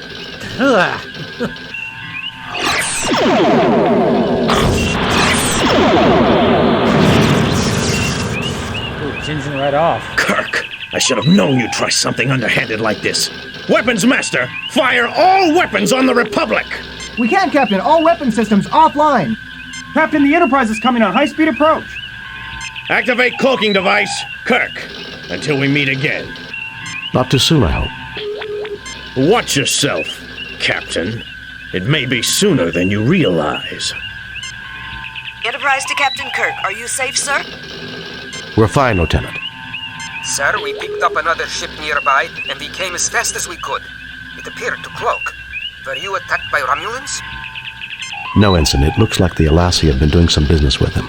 Scotty, beam us back. We need to find that ship that attacked the Republic. Aye, Captain.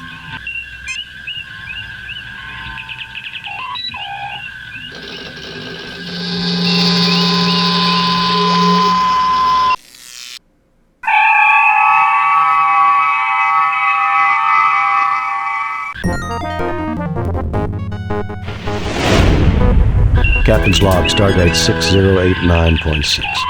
We are in pursuit of the starship that destroyed the Republic.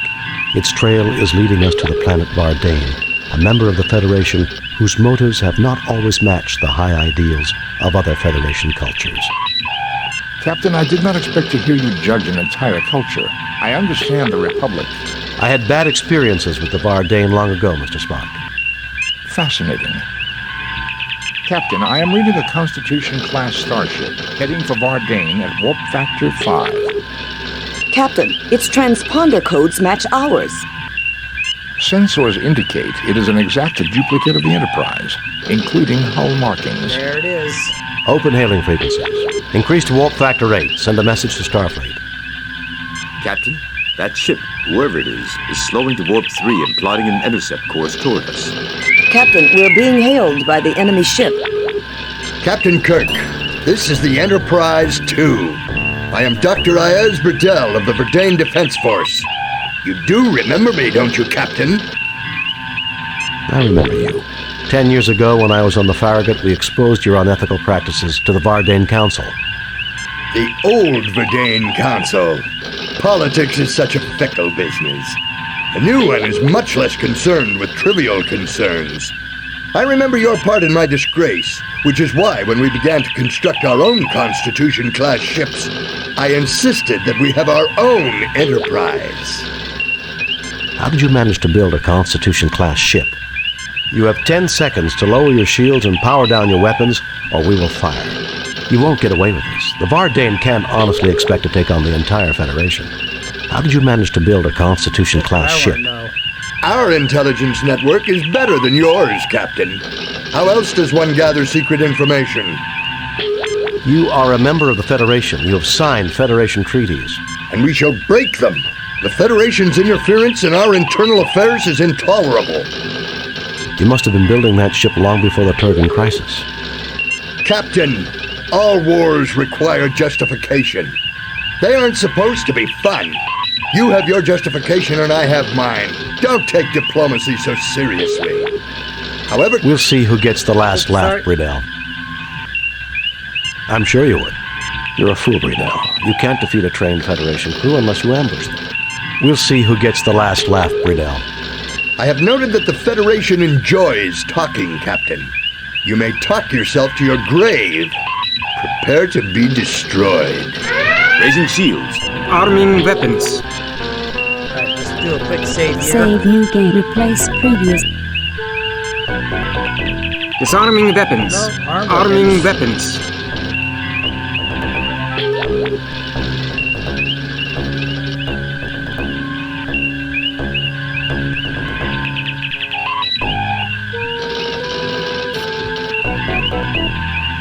There are several Alassi ships closing rapidly along with our twin. It seems Bridell has called up reinforcements. Great.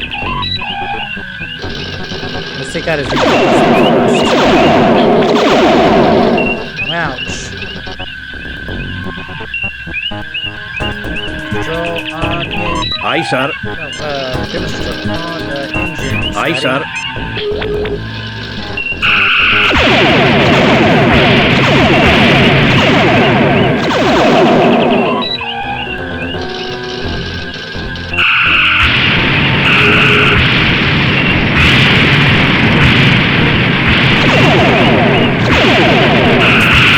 Alright, that one's out.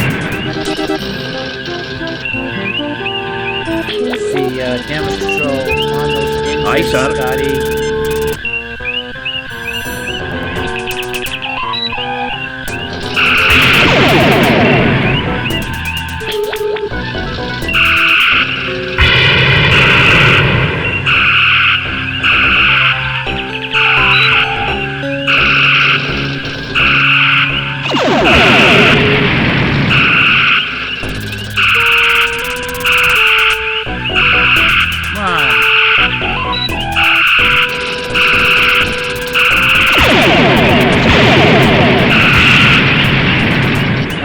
Pretty beat up.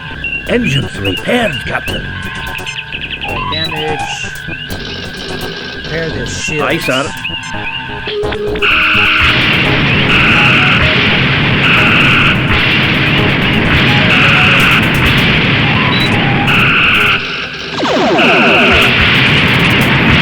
Alright, that one's taken out. Now let's take out this other Enterprise.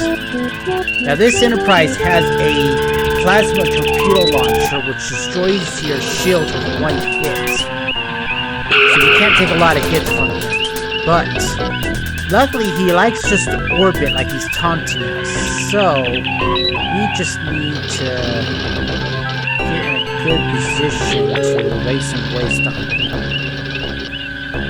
Alright, let's accelerate a little bit. Let's get a little bit further away from him. Alright.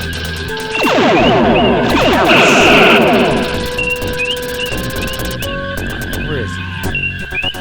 Come on.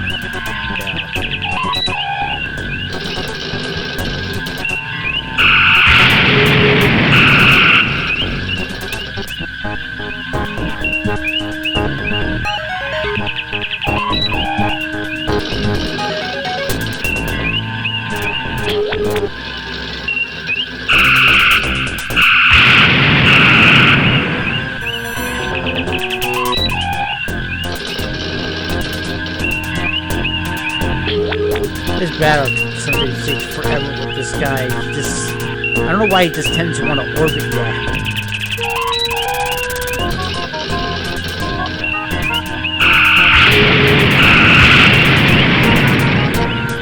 Shields repaired, Captain. Alright, let's do the hull. Aye, sir. Hull repaired, Captain. Alright, so it looks like we have all functional systems now.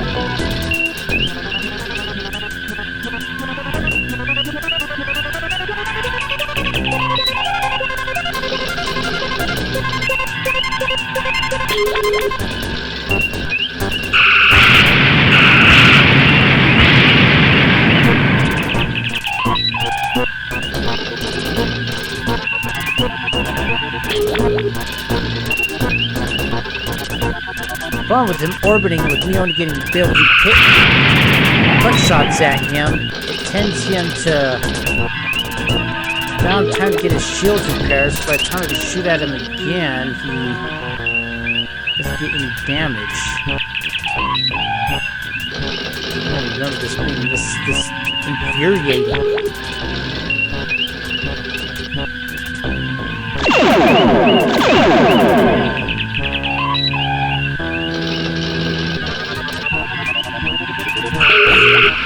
Come on! Why is he...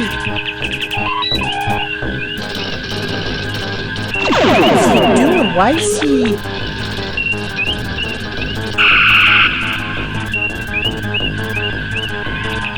I can't seem to get a beat on him at all. I don't remember it being this... There, I got a torpedo blast on him.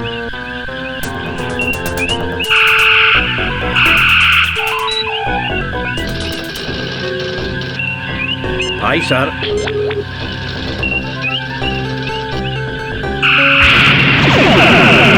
Alright, he has damaged one of his engines. Phaser's repaired, Captain.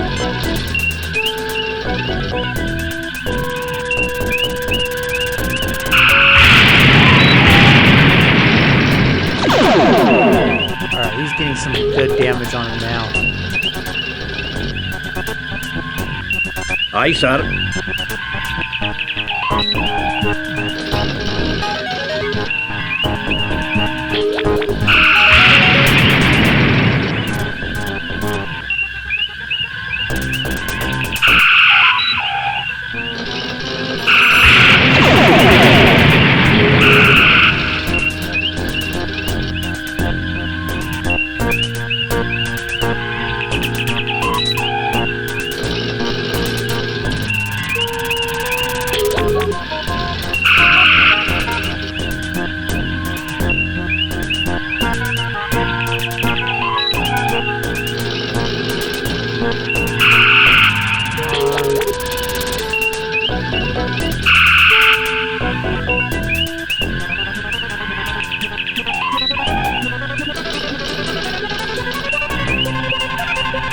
Look at all that damage I put on him today.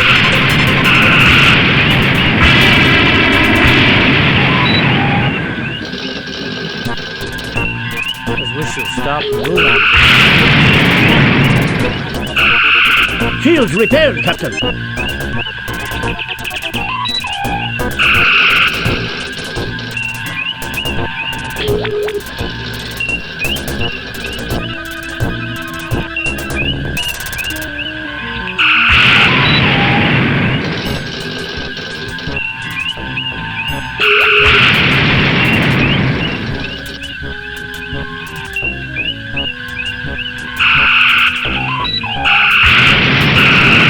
Oh, that would strike through the pipe between the engines. There's no shields for this Mika on the bottom and on the sides where I've been hitting him the most. Apparently he's not a very good captain if he thinks that this is just the proper way to fight a battle. He wants to orbit me.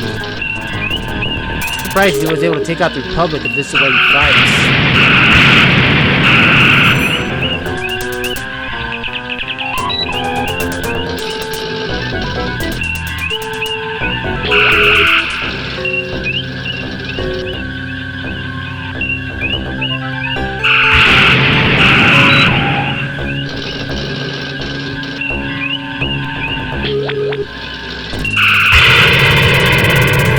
Good torpedo blast there.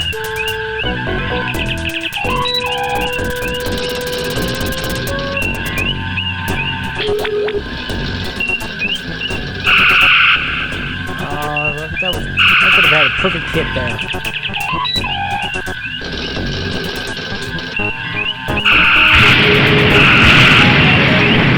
Ooh, yeah, both of his torpedo launchers are damaged, so he can't send that plasma torpedo at me.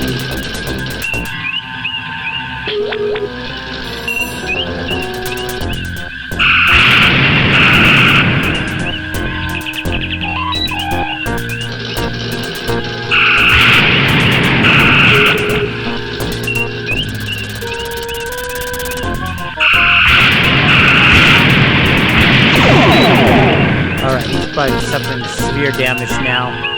Shields aren't wrecked, his hull's getting damaged, it damaged his engines, his torpedo launchers, sensors. Probably not gonna last much longer. The hull is the key thing, that's what I really want to keep damaged.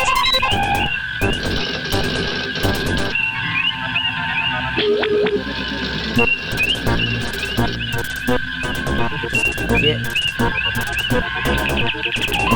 few good hits on him.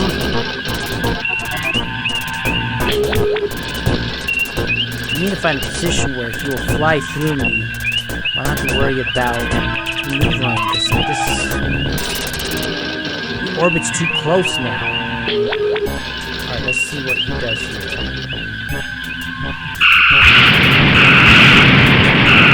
Alright, yep, there we go. Fly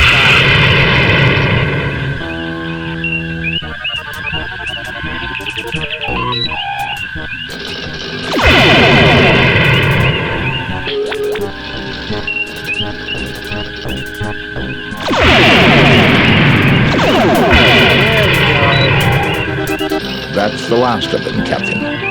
Well, that's over. Duplicate enterprise indeed. That alien contraption was no match for the real thing. What if the Bardane have more Constitution-class vessels? The Federation will blockade Vardain until they agree to destroy their weapons facilities and all non-authorized ships. Message from Starfleet, Captain. On screen, Lieutenant. We have read your report on the destruction of the USS Republic and evaluate your performance at 100%. You and your crew received 4 commendation points. A perfect mission, Jim. You are a model for all Starfleet. We have reviewed your overall performance for this year at 100%, Enterprise. Magnificent, Jim. Just magnificent. This will end up in the Starfleet Academy textbooks. My congratulations to you and your crew. They're talking about making you an admiral, Jim. But for now, I'm authorized to give you and your crew shore leave. Shore leave at last. I know this great spot on Cameron's star, Jim. You'll love it. Where you will no doubt, Doctor, wallow in sensory overload and emotional display. Well, heck, Spock, it wouldn't be any fun otherwise. Jim, we've got to find some way to get this Vulcan to let his ears down. Spock, you will come with us, won't you? I cannot let go by a chance to study the primitive and raw emotional outburst at the level I anticipate, Captain. That's the spirit, Spock. Okay, Admiral. What are you waiting for? I've got some adventure left in me before I accept an Admiral's desk job, Bones. Take us out of here, Mr. Sulu. Warp Factor 4.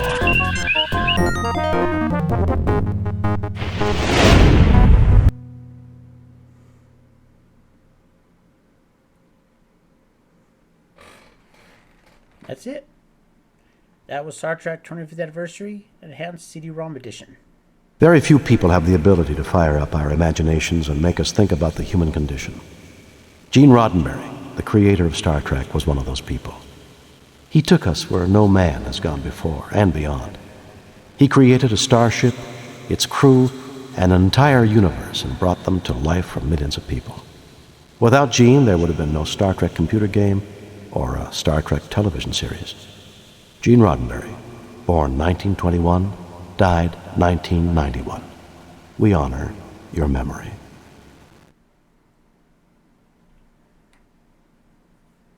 It was only 70. Load a previously saved game. Restart the game. Quit the game. And there we go. Just real quick here. Hang on a second. Let me switch to this. I also have the sequel to this, and I want to start off the beginning of it for you guys so you can see the difference 1 year can make. Yeah, he died in 1991. I forget what it was from. I think it was cancer. But yeah, he was the first of the original crew, like type people to pretty much die that were prominent in the creation of the original Star Trek.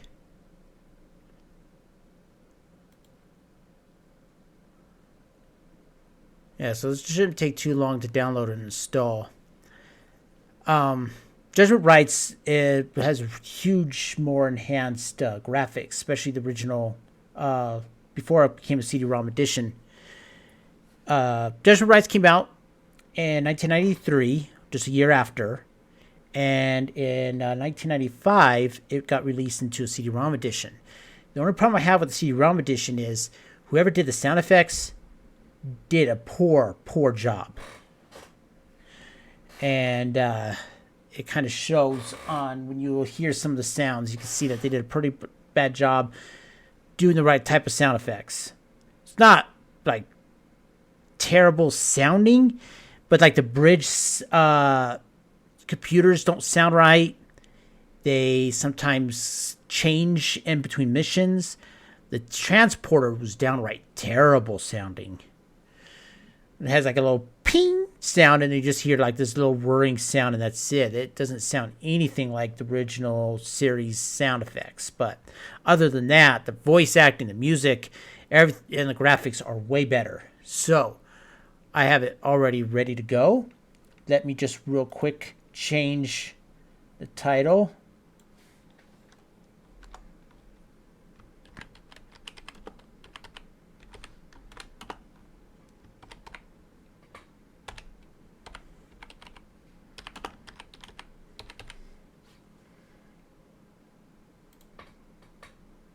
Go.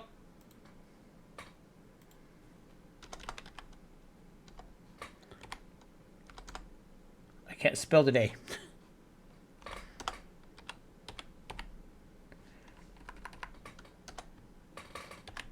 There.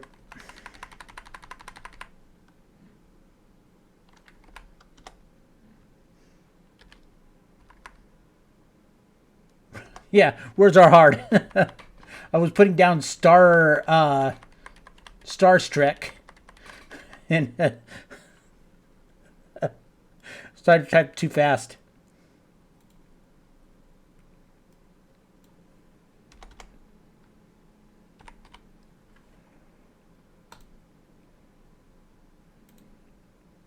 All right.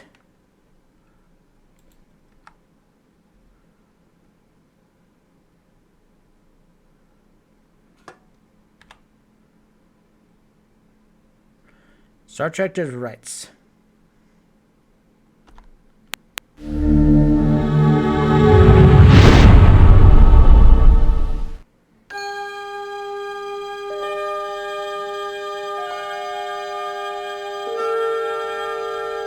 Space, the final frontier.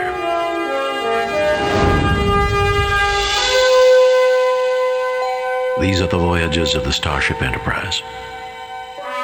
Its mission, to explore strange new worlds, to discover new life and new civilizations, to boldly go where no man has gone before.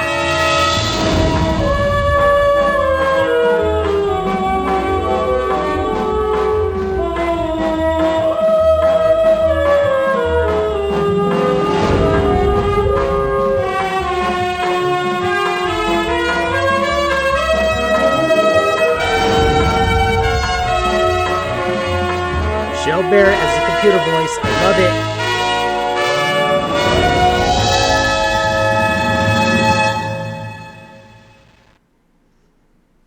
All right, I'm going to do this. I didn't want to do it on cadet. Captain's log, stardate 6223.8. We are en route to the glorious Pebble Scientific Academy, where we... As you can see with the computer sound and voice, computer sounds.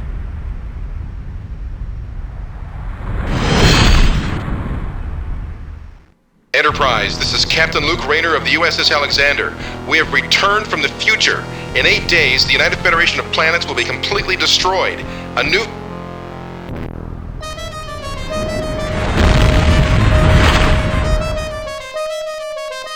My God.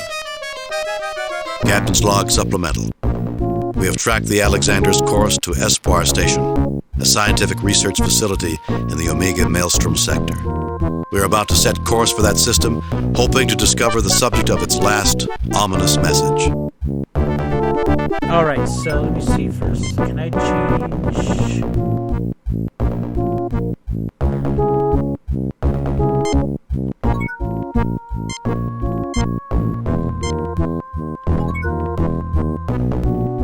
Here, let me quit. Yes, quit the game. I do not want to do it on Federation Cadet. I want to have combat. Alright, let's try to just get back in again. Excuse me. We'll just go through the main opening here.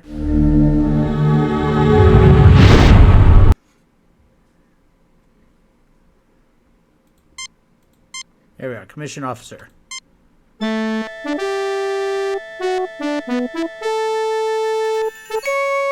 Captain's log, stardate 6223. All this, so let's do all this.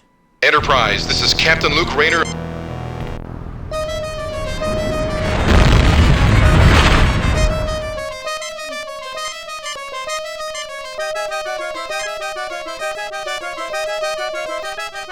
My God.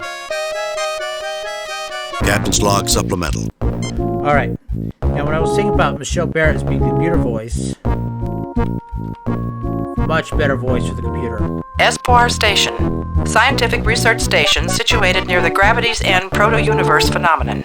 It is directed by Dr. James Monroe, originally of New Texas, Earth. All right, let's see who is James Monroe.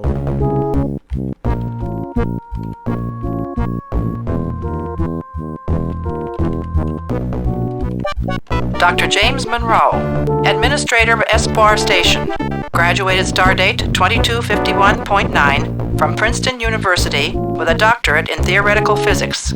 His doctoral thesis was Temporal Anomalies in Type B Warp Fields. Okay.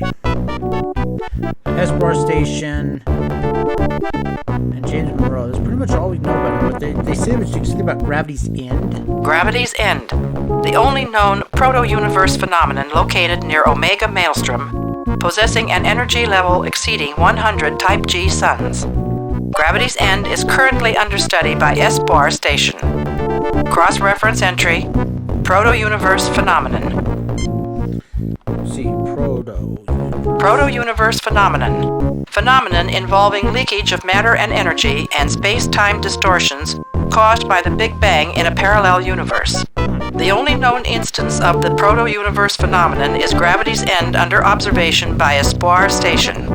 Cross-reference entry, Gravity's End. Already done all that. Perhaps you should access my library computer, sir. Orders are to proceed to Espoir Station, sir. As you can see, their mouths now move.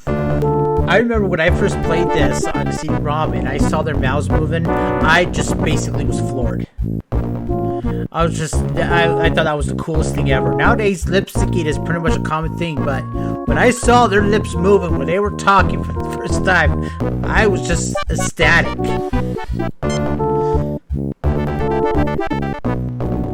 Right. Raising shields. I'll raise shields. Arming weapons. Weapons for here. And let me get this also has the same copy protection. You have to use a map.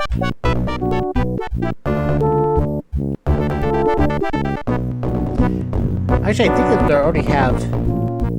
I think that's actually Espoir Station already, but let me just make. I don't want to. If I'm playing this on hard, I will pretty much die almost immediately if I went to the wrong place.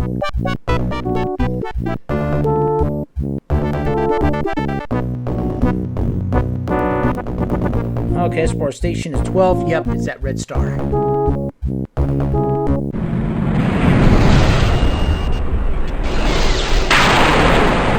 Captain, 2 Elasi frigates are decloaking. In addition to its cloaking capabilities, the lead ship is mounted with 3 forward-firing photon torpedo bays. We are being hailed. On screen. This is Captain Bevander Zane of the Elasi frigate interdiction. You are no match for our new Storm-class frigates. We demand your immediate surrender. Forget it. Give us 5 minutes to decide. No matter how good your ships are, they're still being captained by lice-ridden Elasi hypocrites. I would lose all self-respect surrendering to a person like you. Oh, I love that line. Forget it. I believe that you humans have a fantastic expression. Your choice, your funeral. Goodbye, Enterprise. Our weapons are locked, Captain. That's a new function. Lock weapons. Love it.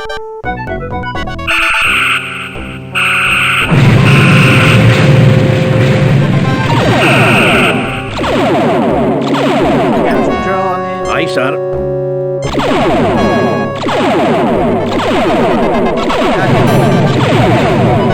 Your Lassie was like right behind me.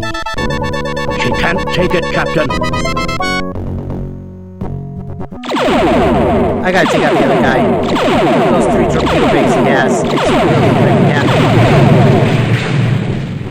I think I made a big mistake. Target analysis off.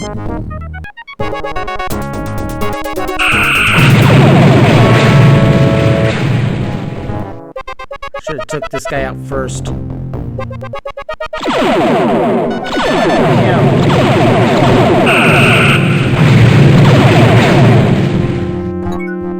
Damage control standing by, sir.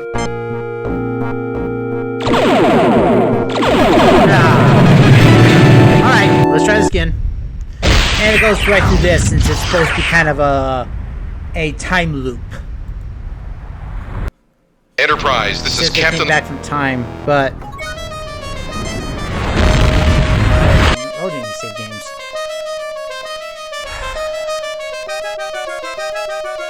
My God. Captain's logs. Alright. Raising shields. Arming weapons.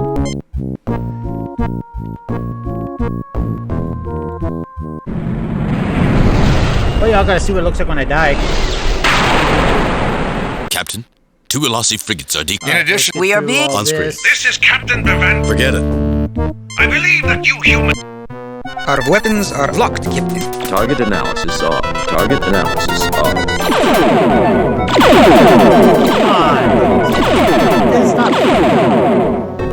really fair that these suddenly get to have a bunch of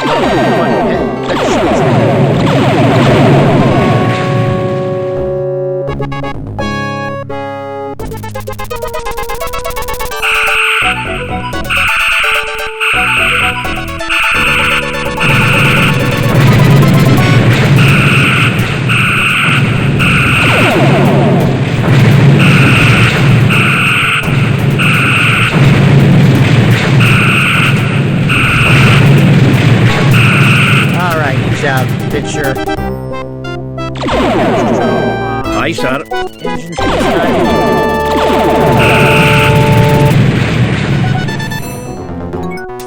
Aye, sir.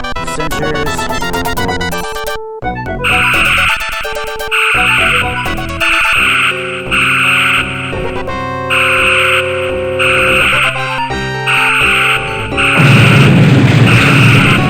Sensors repaired, Captain. Alright, work on the engines. Aye, sir. Engines repaired, Captain. Alright, aye, sir.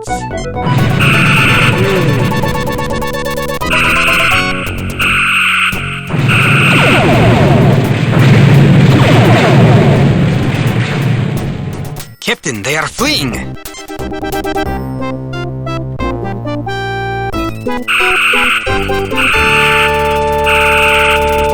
I can't catch up to him. Captain's log. We have engaged in a battle against the Elasi. I cannot help but wonder if there is a connection between them and the message that we have received from the Alexander. Captain, you don't seriously expect us to believe that the Elasi could threaten the Federation. See, that's what I mean. There's a lot more banter among all the crew in the sequel, which I really like. Those Cossacks couldn't threaten my grandmother. It does seem inconsistent with what we know. I'm still suspicious, Mr. Spock. Just call it human intuition. Alright, well, I'm probably going to end it here. Give you a little taste of what's going to be from next week's Throwback Thursday. I won't probably do Captain, I'm receiving a message from the station manager. This first. On screen. Captain, I'm James Monroe, commander of Espoir Station. We witnessed your battle against the Elasi. They've bothered us a lot in the last few weeks. We're very grateful. You mind if we come down and take a look at your station? Really? Then why haven't you filed reports with Starfleet? We've heard disturbing reports about your activities. We've come to take a look at your research. You mind if we come down and take a look at your station? Espoir Station would be glad to greet a starship as famous as the Enterprise. We'll send coordinates and you may transport aboard at your convenience. Alright, so let me just quickly save it here. Save new game.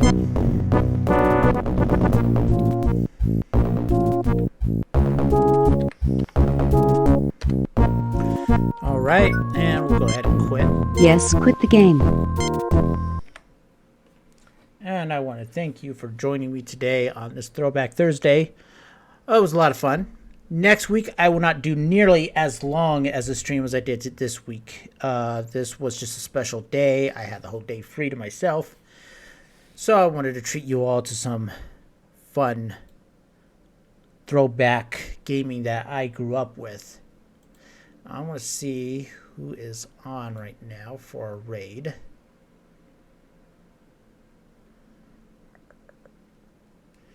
Let's see, who can we raid? Does anybody have any raid ideas?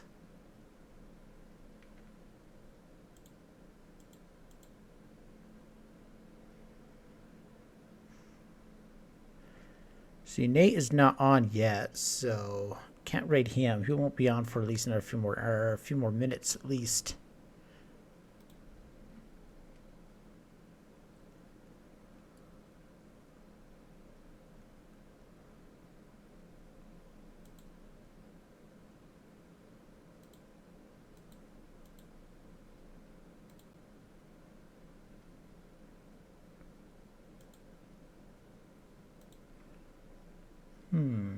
Who can I go after? Let's see here.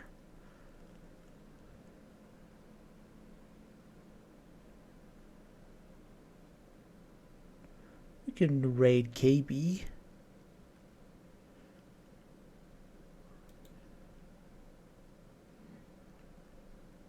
I've always enjoyed her streams. Okay, so we're going to go ahead and raid KB.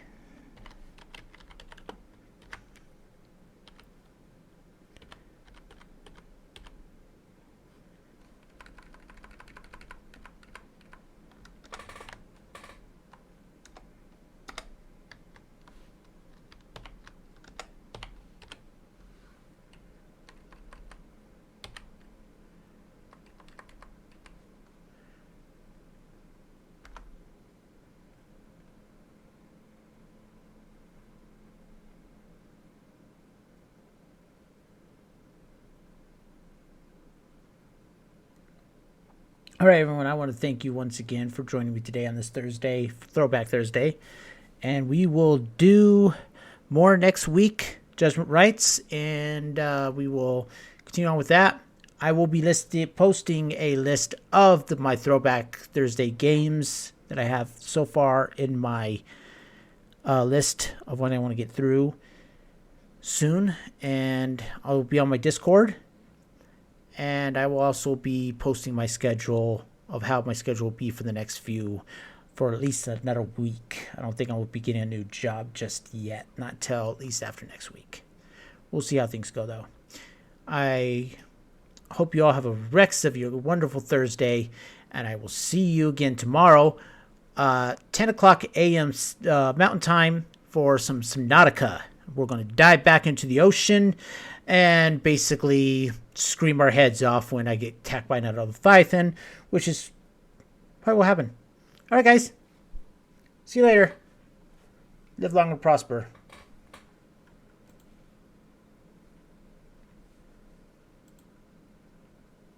Isn't Link? I'm so glad you're here. My bird got injured while I was out for a quick flight, and now he can't fly. Battle Wolf! Battle Wolf, thank you for the raid. How are you? Oh, thank you. How are you doing? Here, let me do the thing. I totally know how to be a streamer. I don't. Star Trek! Are you still playing the Star Trek game? The one that is it the 50th anniversary? I remember it was an anniversary, but I'm really I'm really bad at remembering numbers. Get some help! Ah! Mama Pam! Thank you for the reminder I need help. I appreciate it. I hope you're well. Hello, Belladonna. How you doing? But yeah, Raiders, what was your favorite part of Battle Wolf's stream today? I would love to know. Lewandowski? I don't know what that means. I'm so sorry. But hello. I really don't know how to read. I'm so sorry. You're playing the sequel. Okay, nice. So you beat the first one. I'm well, how are you? I'm good, thank you. I got caffeine finally.